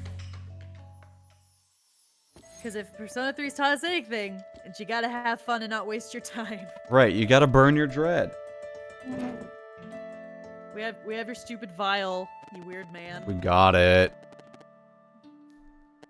Garl, would you kindly throw it at the wall?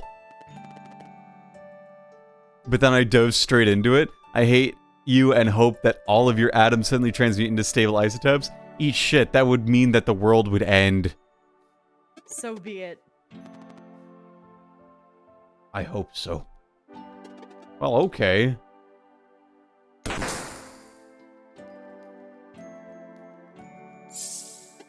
Whoa.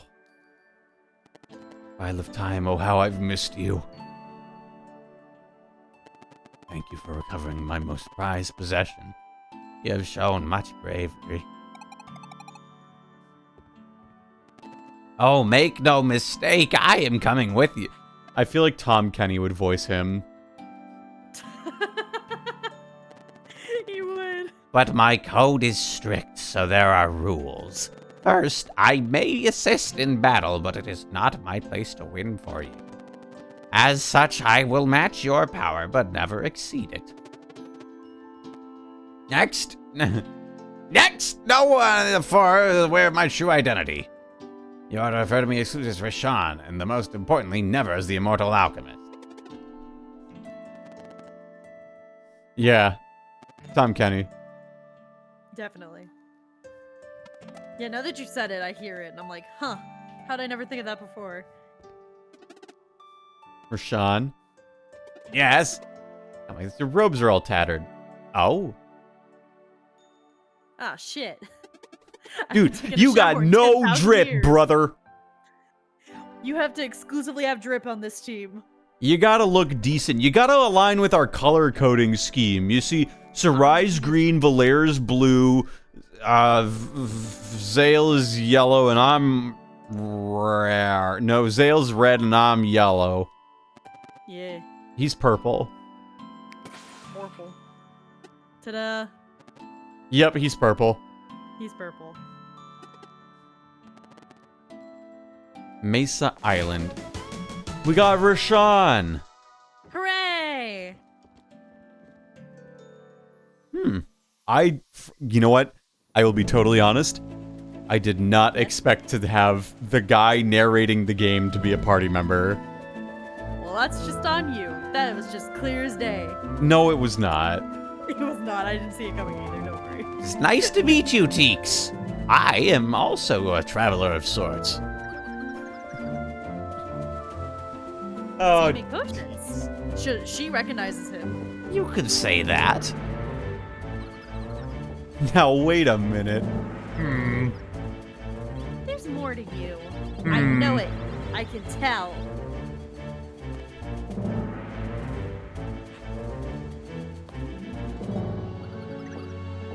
Don't worry. I won't tell anybody. If you promise not to tell of my true identity, you can have my story, yes. Yay! Well, still. She's a booker. I wish Teeks were a party member. What would she do, though? Give people paper cuts? Yes, she would like sheaves of paper would slice them, death by 1,000 cuts. Kind of like Gambit. Yeah, You know, I had never thought of that. That's on me. they gotta have a bookworm. She would Yeah. bludgeon people over the heads with a book. Obviously.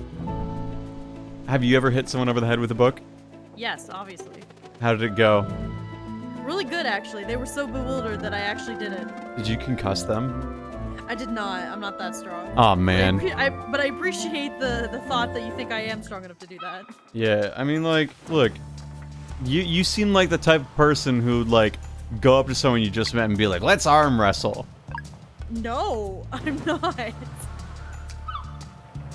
Oh, sorry, I was confusing you with Mina VA. Yeah. I will okay, I'm forever sure bring that's up the gonna fact that I beat her in arm wrestling, and she will always be like, "Well, I almost threw you against a wall," but that's because you fucking Because you lost and you're a sore loser. you lost, and then I got up, and then you threw my shoulder against the wall. Man. I had no leverage there, dude. Oh, Rashawn is a real party member. Yeah.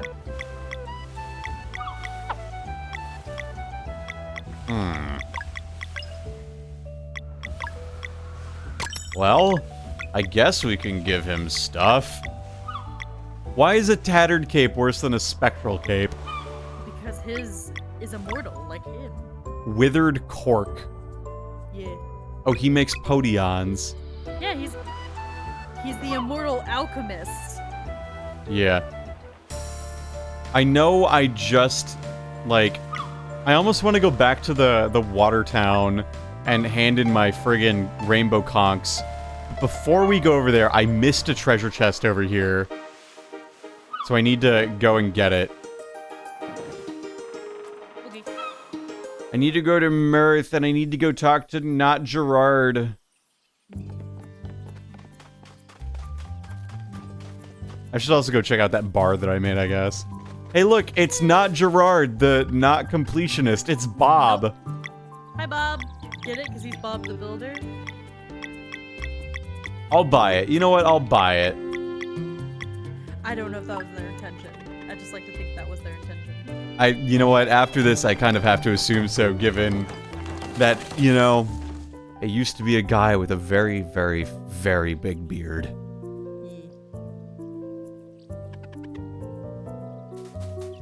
I mean, you can tell, too. It's just a sprite recolor. Yeah. You hate to see it. But it's enough that, like, they have plausible deniability. Yep. So there's that. So there's that. Look, okay, you can't give me a well this big without, like, letting me go down into it. Sure they can. They're doing it right now. Yeah. Okay, so I need to go get that treasure chest over in the Kickstarter zone. Kickstarter zone. Here it is. You know, you weren't here for this, so I'll say it to you. It's like, this island is indicative of this game to me, where it's like, oh, these people all got displaced, but, oh, they found an island that was already empty and actually has a friendly crypt. Yeah. Like, it's just very sugar sweet convenient. Yeah. Which, again, shoveling funnel cakes into your mouth. Funnel cakes and cotton candy. But I was very amused by just, like, how many, fun little things here. I mean, like, look at how many animals are in this. They didn't get much done, but what they did it together. That's good. Oh, yeah, this area.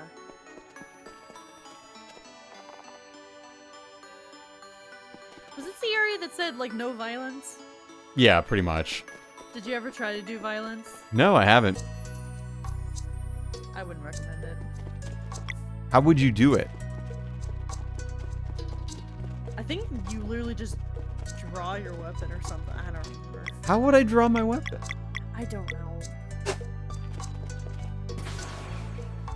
It's the backer thing, and they were like, this area is entirely optional, so you don't need to be here if you don't want.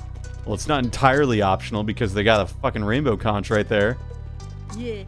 Yeah, no, so the spirit is, like, I don't remember how you do it, but, yeah, I tried to do violence in that room, and the spirit is serious. Like, it will stop you. And I thought, oh, it's gonna stop me, it's gonna, like, fight me or whatever, and then kick me out of the room or whatever. No, it kills you. It games over you. The game just, like, closes the executable.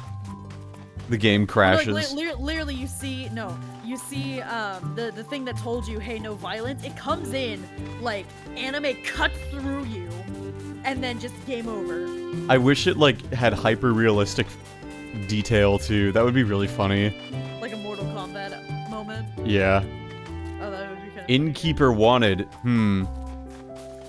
I wonder who's an NPC innkeeper that we have met before that I should go and talk to.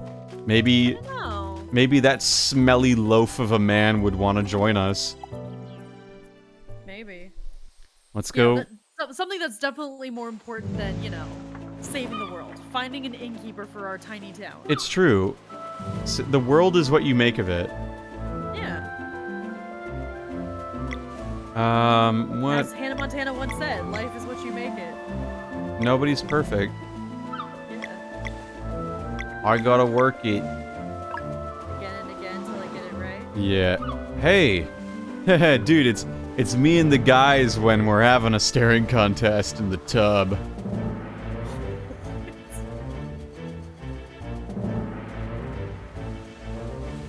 I said it. I know you said it, but I'm also confused as to where the heck you got it from. A creative vision. Uh-huh. I had what they call in the business a dream. I had a dream once. It was fun. Hey, You Grover, or got whatever your name was again. Edgar, that's right. My brother's out of work. I do have an opportunity fit for an innkeeper. How did you know? Mirth, you say? This does sound like the perfect opportunity. I will send him a message to forward your invitation there right away. Thank you. Okay, the inn is now available in Mirth. How convenient. Hortons does really round out this group, I gotta say. Yeah. I mean, like, don't get me wrong, I think that the Band of Pirates thing is, like, another perfect example of the Steven Universification of the JRPG in this game. Yeah. But it's fun. I mean, like, I can't deny, like, it made me laugh. And you know what? It's a band of pirates. Okay, fine, you got me. Zenithan. He's my favorite. Who's your favorite pirate? Is it bad that I like Cliche the most? Not at all. She's pretty cool. Cliche's fun. She's fun. Is this the one? Yeah, let's just go here. Why not? Let's do it. Let's go to the Mesa hike. Yeah. But Like you do have to wake up the stone head. Yeah, how do you wake up stoneheads usually? Oh, it's very simple, actually. Hey, Stony. Now, 150 years should do it. 150 years what? Into the oh. That's a hyper-realistic eyeball.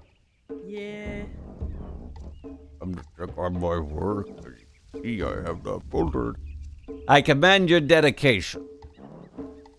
Yes, hello, I'm Tom Kenny as, Ice King, kind of, but not quite, sort of. You know, it's like that's the voice. Yeah. Stretch. Oh. Oh, right. And drink water. Oh, man. Chat's really wanted us to take care of ourselves. Erin Gross. always does one. She does one a stream. Oh, wait. It's Aaron. Thank you, Aaron. Let's check the score of the Wolves game. Wolves versus Nuggets. The Timberwolves are up, dude. Minnesota is going to win it all. Are we? Are they? Are we? The Minnesota Timberwolves. I'm wearing my Anthony Edwards jersey that I bought because this is the team of destiny. They're gonna do it. It is for real. They're going to... For real? Yes, it is Ryuji for real. Holy shit. They are the team of destiny right now. Let's They are go. so good. They are so cool. They are so awesome. Yeah, so they are in the semifinals, the conference semifinals, so they're doing pretty well for themselves. I think the Timberwolves are going to take it all. I believe in them. I have faith. I'm a Minnesota sports fan with faith again. Oh my god. Oh my gosh. You have faith again? I do. Oh my gosh. How do you feel? Optimistic. Let's go. Hey, I'm Garl. Can you help us in Okay. any way? My main duty is to hold Mesa Island at this precise altitude. Anything I can do without hindering my grip. Remove the barrier so we can get to it? There's an evil castle that sits there. We need to get there though, please. No, But please? I will not put friends in danger. Okay, one second. Let's rewind you 5 minutes.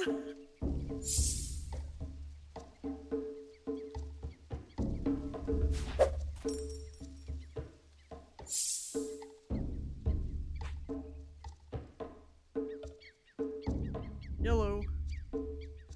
Good morning, Kukar.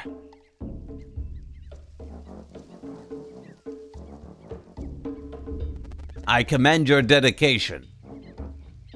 Thank you. These people are adventurers on a very important mission and require your help. Okay. Try again. Please. Please let us do the thing. Hello, Kukar. Stolen yeet. Yeah. Yeah. I feel like it's crosstole, like crystal, Oh, maybe. and yeet.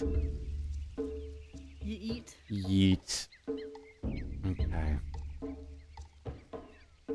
Okay. Yep. Okay. Yep. I see nothing wrong with this. I can help in no time. Just sail on Earth and choose a destination. Okay, that does sound useful, but for now, we need to remove the barrier on the island. See, one moment, please. Because we're adventurers, not friends now. Very precise wording. Very well, yeah, you don't send your friend into danger, but adventurers? Yeah, sure, why not? Adventurers can go into danger. Why not? Yeah. Why not, boss?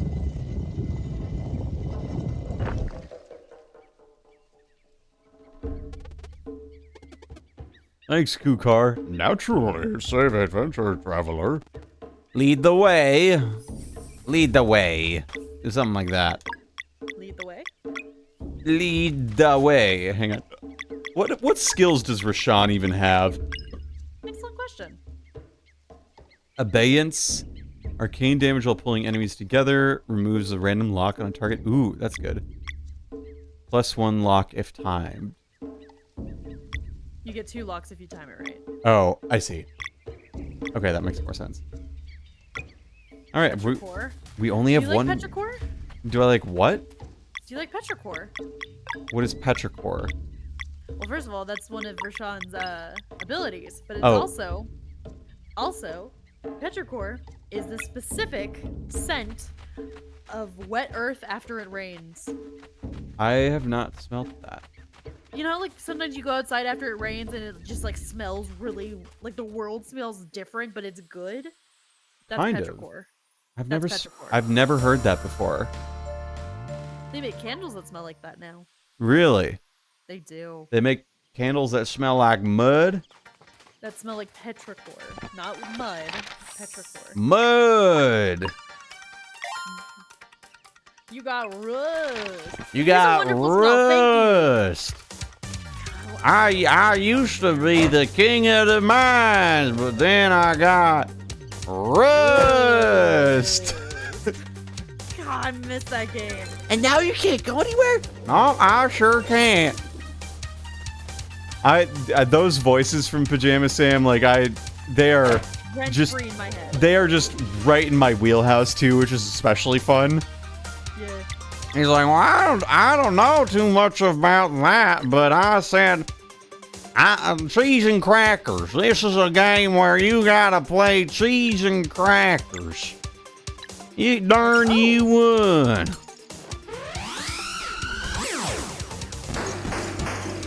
What is the timing on that? Yes. Darn you would. And then like Otto's fun too. He's like, Oh, I don't know about that. My friend said that he was aboard, but he didn't land too much well in there. no, it's not. That's too Peter Lorre. In the water. He's like, he's in the water, and I don't know about that, but I remember that he said that he went into water and then he couldn't float anymore. I don't know. No, it's something like that, you know. Yeah, no, this is exactly what he sounds like. And then he goes, Oh, Otto. and then there's the well. He's like, I'm sorry. I don't think I can help you at all. Your lunch You goes in haven't you, tried. does it not? I guess you could call your a lunchbox as well. The Game Grumps have been recently playing Spy Fox, and Dan pointed out something I had never noticed before. Humongous games really like having parents as characters. Yes. in their properties. That's not something I had ever thought of or noticed. They do. They I didn't play Dry Cereal. I played Operation Ozone the most.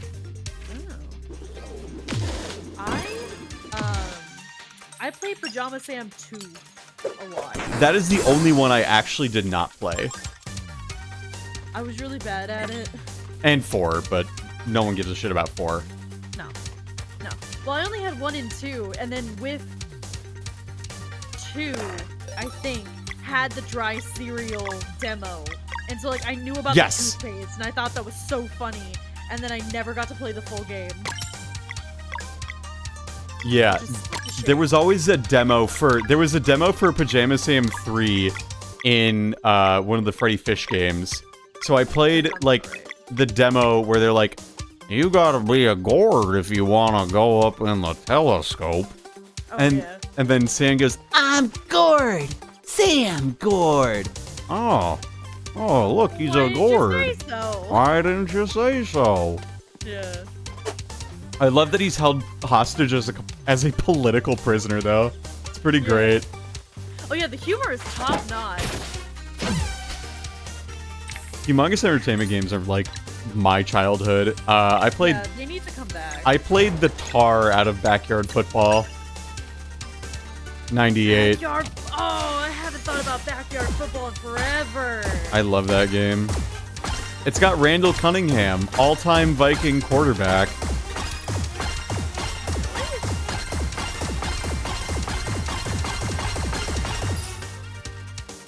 He's in it and it's cool. Yeah, heck yeah. I love that. His Chuck Downfield is just John Madden, but for kids. It's great.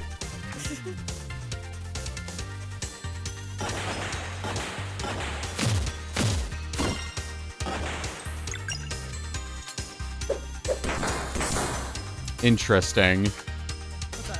Just the normal attack. I just couldn't time it right. Oh well. We'll heal now and it'll be fine. Yeah. No, I definitely played those a lot, including like Blues Birthday Party, like the Blues Clues one. What? There was a Humongous Entertainment Blues Clues game. Multiple, in fact. And I didn't get to play it as a kid. God. They're like preschool games, so I don't care. I'd play the heck out of them. they might not be as compelling as you hope they are. But Blue's Clues and Humongous. It's true. This is fun. Can I get down in there? Hold on. Nope, I cannot. Pit of Death? Yeah, it was worth a shot.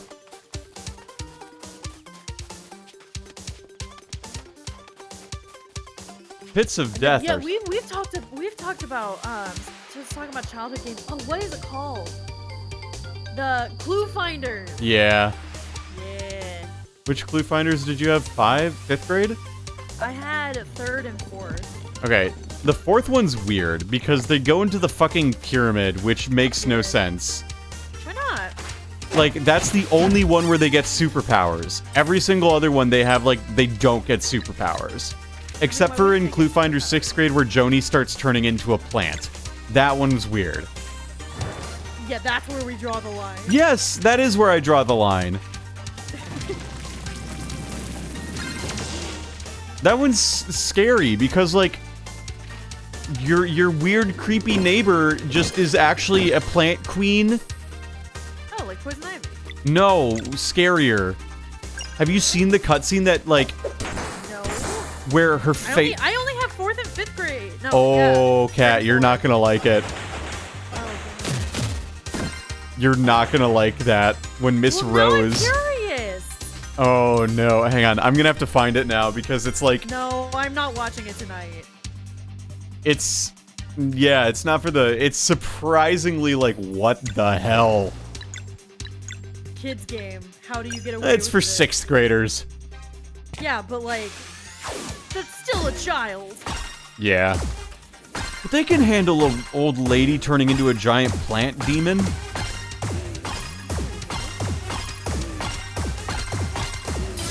Basically, to describe it, since you won't watch it and I don't want to make you do that, what ends up happening is that essentially they lose their baseball in the back, or they lose their frisbee over the fence in this weird, creepy old lady's yard field that's overgrown, right? And so they go and get it, but then they disappear, or I think Joni and Santiago disappear, or whatever it is. Yeah.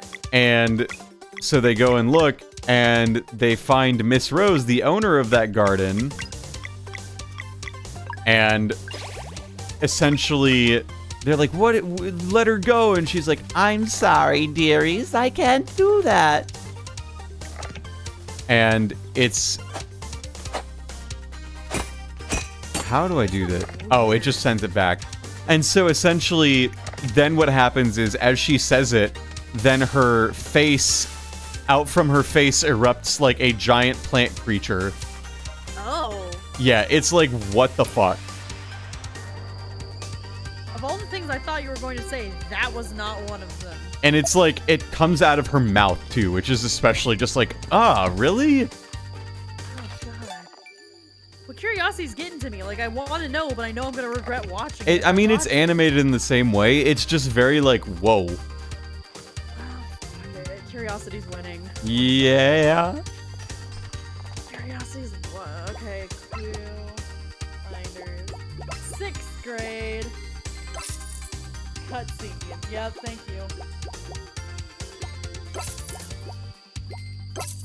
Would you say it's towards the beginning or the end? It's like in the middle, which is why it's hard to find it. Yeah, well, I found a video that's 2 hours long with all of the cutscenes. So Yeah, it's like, I'm scrubbing through that. it's like halfway through. They're in a cave and they're like, "Whoa! What, Miss Rose, what are you doing here?"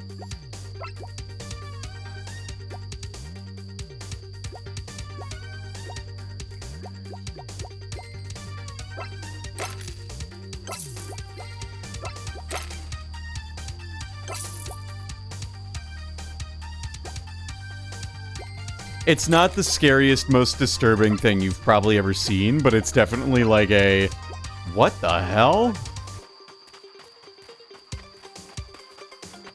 What the heck? Oh, whoa. Maybe?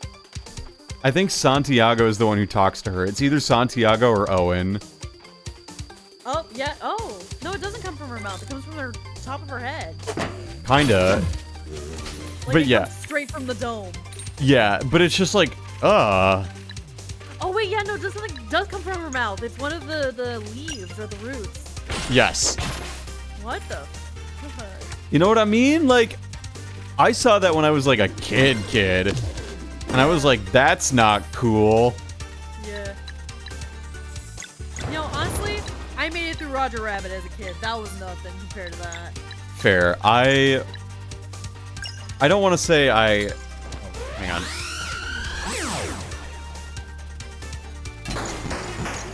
What is the timing on that?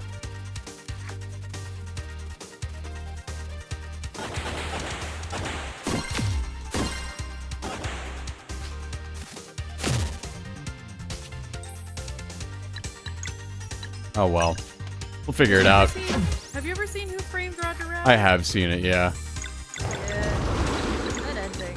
Good lord. It's a very wackadoodle movie. Yeah. I've definitely I think I watched it when I was like, what? 11? 12? Yeah. Like at that stage where it's like, okay, I can understand and kind of appreciate just how cool it is that this is a thing. Yeah. That like, oh, the multimedia, the Bugs Bunny and Mickey in the same movie. Yeah. With Bugs Bunny, they have to have the exact same amount of screen time. Yeah. And they cannot leave at the same... One has to leave after the other or at the same time. The contract, therefore, decrees it. Obviously. Oh, that's cool. And Jessica Rabbit? Mm. Yeah, you know what? Like, I'm gonna say it like, you know, I saw Jessica Rabbit when I was, you know, a youth, and I did not get, like, horny for Jessica Rabbit. I understand if other people did, but, like, I don't know. I guess I was just like, oh, okay. You're just too Sigma for it. No, I mean, like, I guess I just didn't quite put it all together. Yeah. I was like, oh, okay. Yeah. You know, I was the same way. I was like, yeah, I understand why, but it's not for me. I'm good. Yeah, that's fair. I mean, like, yeah, as an adult, I'm like, okay, yep, I get it. Commentary. Very, very fun. Fun stuff. 10 out of 10, would recommend. But, like, look, it's not that I wasn't horny for other characters later, but, like, I mean, it was not quite the appeal to the 12-year-old tastes, you know what I mean? As weird as that might sound to say. It did sound a little weird, but I know what you're trying to say. Yeah. Like, that character is very clearly designed for people who actually know what she's meant for. Yeah. Not a 12-year-old who's trying to figure out what it means to, like, be excited by a character. But that's something I will not talk about anymore. Fair enough. Welcome to my world. Getting horny for a person is such a weird concept. Dude, fucking Yeah. same. I'm asexual as hell. Yeah, ace is heck. I'm like, I'm asexual and aromantic. Like, I understand the concepts that people go through, I just don't experience it. Yeah, and you're real for that. Haha, DAE, you'll find someone. Man, imagine liking somebody enough to want to marry them. Dude. Couldn't be me. It's actually kind of fun. I'm not gonna lie. Yeah, no, you're valid as hell, man. Like, part of me still kind of hopes I find somebody like that, but, like, I've made my peace. You know? Yeah, I mean, like, don't force it, right? That's kind of the biggest Obviously. thing.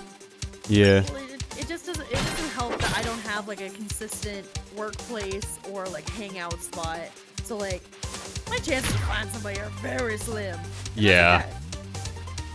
Yeah, and that's, like, one of those things is, like, for a long, long time, I really didn't consider relationships that started on the internet to be much more than, like, novelties, if that makes sense. Like, Discord girlfriend, boyfriend kind of deal, you know what I mean? I mean, there's so much meme around that concept that it's hard not to kind of see it that way. Yeah. Discord kitten. Like that kind of stuff, you know? Yeah. It's just, yeah, it's hard to take it seriously. And if it does work out, then that's really cool, but, like, very rarely, if ever, have I ever seen it work out. Yeah. So, I guess, like, but I realize now that for some people, that is, like, the third space. Really? Yeah? Huh. I mean, it makes sense, but, huh. I mean, yeah, if you think about it, like, when you're done with work, where do you go? Home. And then what do you do when you're home? Do you go on, like, any Discord servers? I mean, I check if I have any notifications, but if I interact, just kind of depends. That's fair. Because, like, just as, like, a gentle reminder, my work days are wildly longer than yours are. That's true. That is very true. You do have a very, I don't want to say unbalanced, but you definitely have a variable work day. Yeah. When I'm done with work, I watch Twitch streams where the Twitch streamer's a grad student.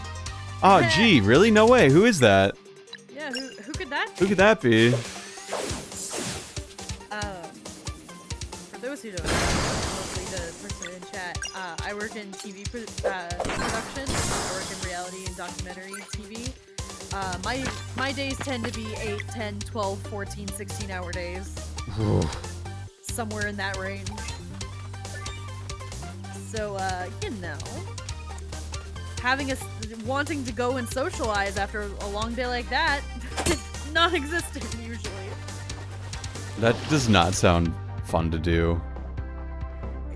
The long hours do suck, but usually, the people I work with are cool enough that it's fun.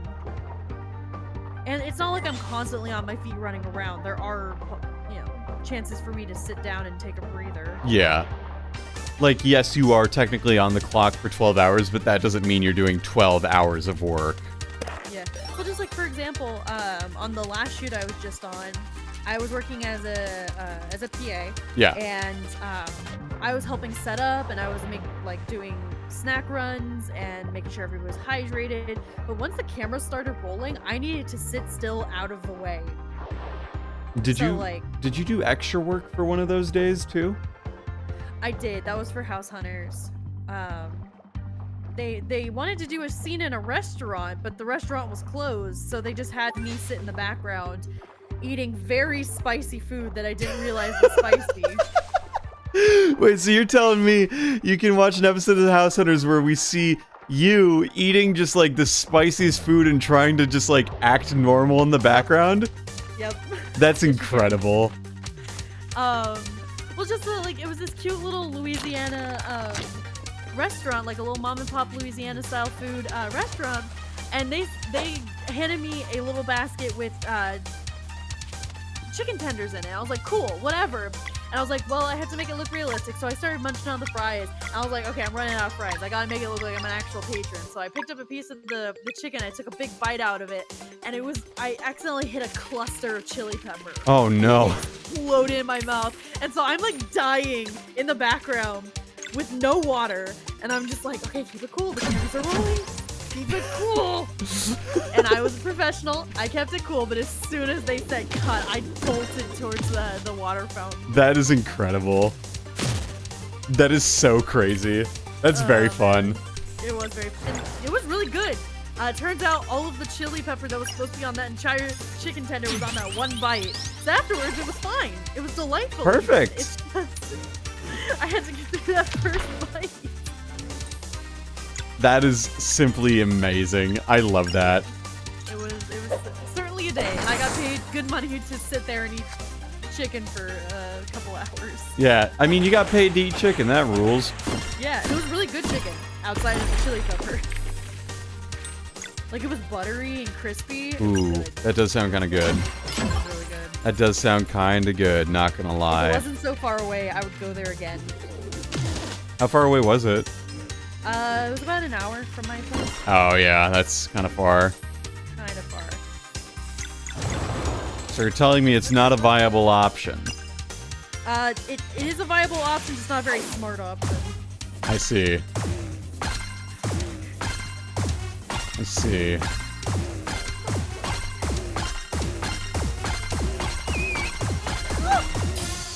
What was that?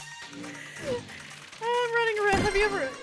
I'm still playing Tears of the Kingdom. Have you ever encountered the Gloom hand? Yes, the hands. I have seen the hands. Ah, fuck. I got away. I Okay, didn't though. I got BTFO'd, dude. Yeesh. That's okay. You're getting towards like the end of the game. The difficulty is supposed to go up. This is the end of the game? No, it's not. You're towards the end. I was about to say, like, this ain't the end of the in game. in the general vicinity of the end. Ain't no way I'm anywhere Like you're close to definitely the closer end. than you have been. Yeah, well, yeah, every minute I play, I'm closer to the end of the game than I was. Exactly. So what I said wasn't wrong or stupid. I was technically correct.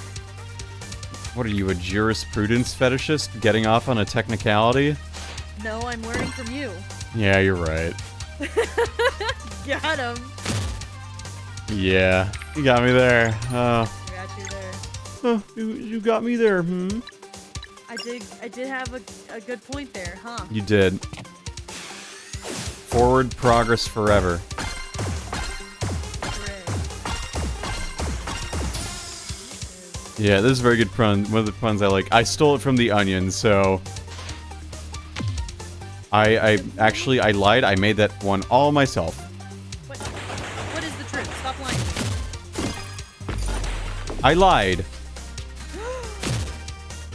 Can you What did even I just say? I believe it? said stop lying to me. I'm telling you the truth now. You're telling me the truth that you lied?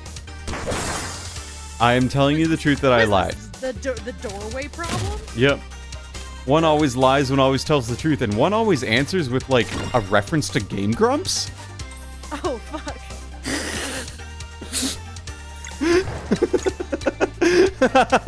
Well, I wonder which one's which. Before you stand 3 doors with 3 dudes, and each one of them has a path through, but only one is the correct path. One lies, one tells the truth, and one only speaks in references to internet memes that are not funny. Well, that's most internet memes these days. Hell. Zynga.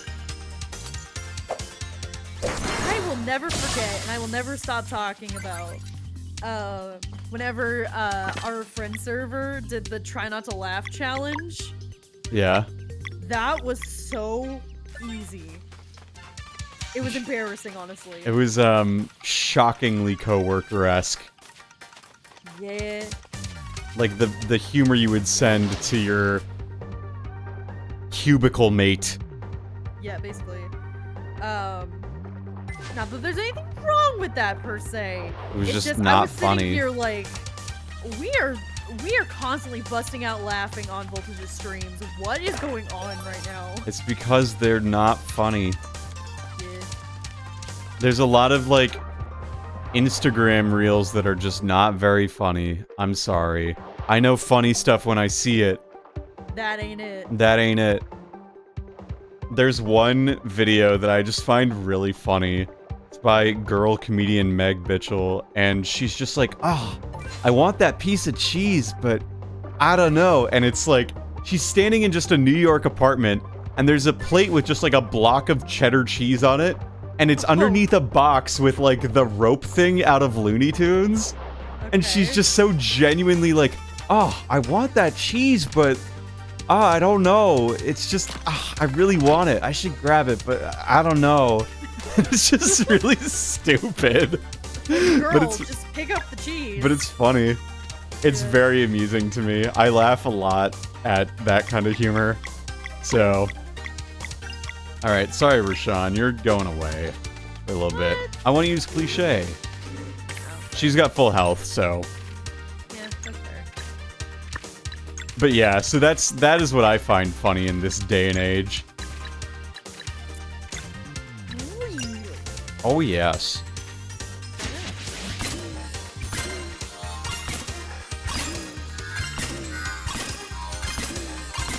I like comedians with really good, like, anecdotes. I like stories.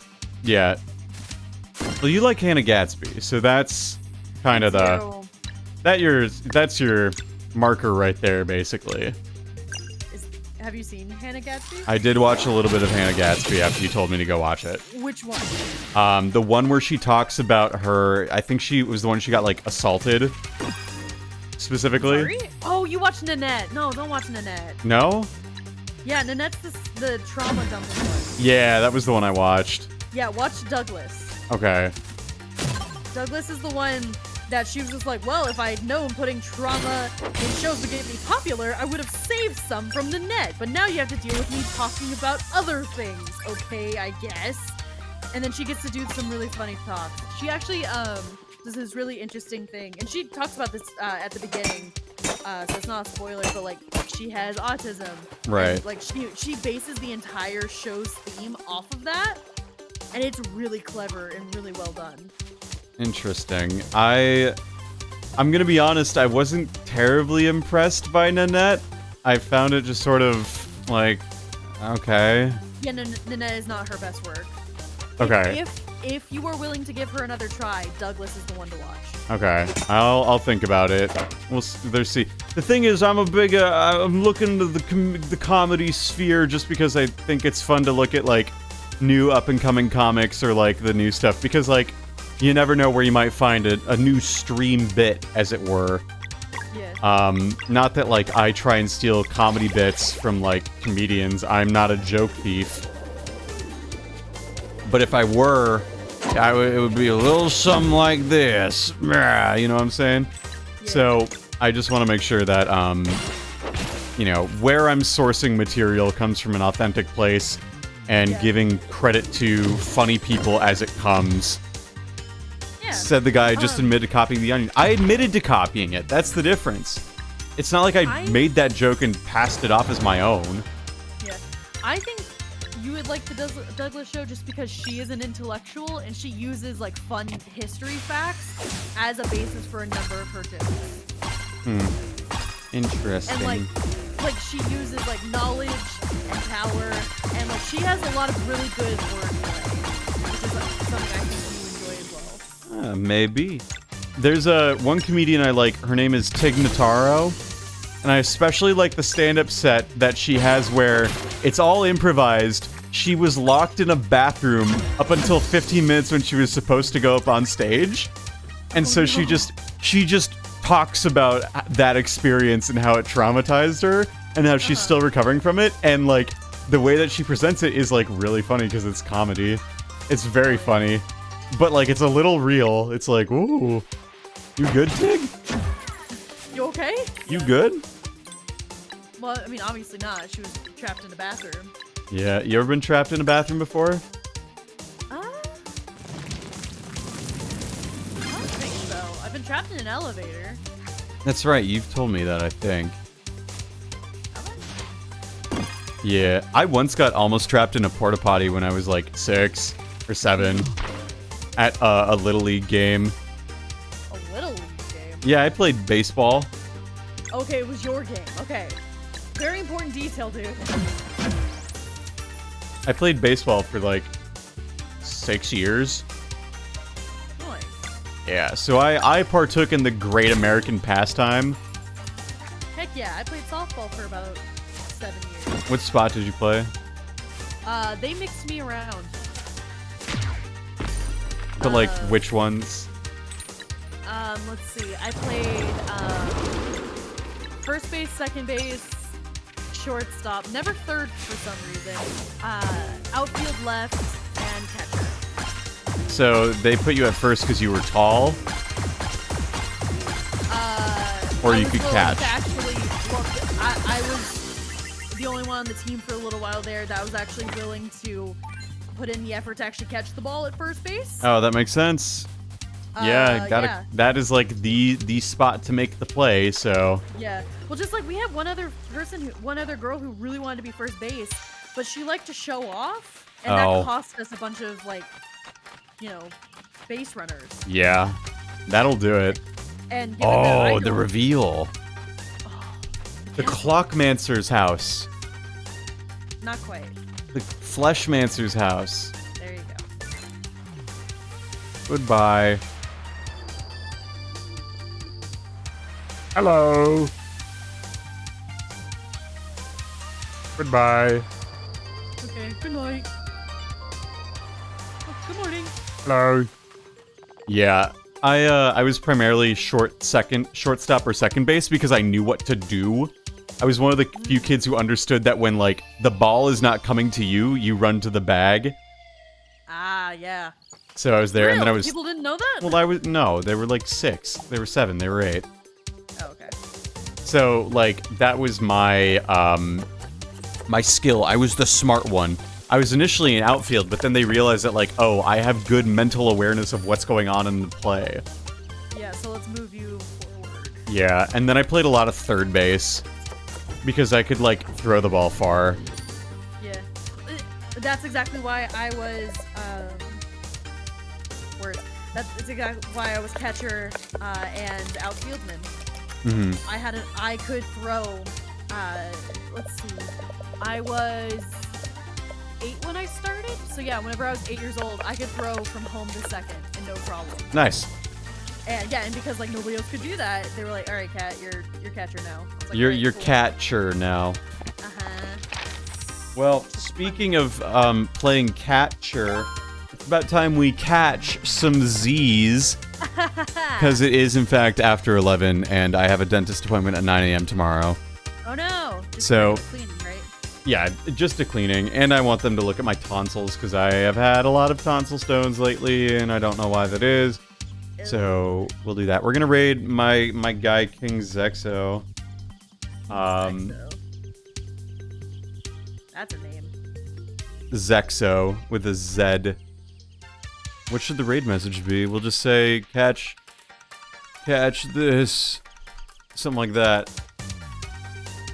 It'll be all good and fun. Yeah.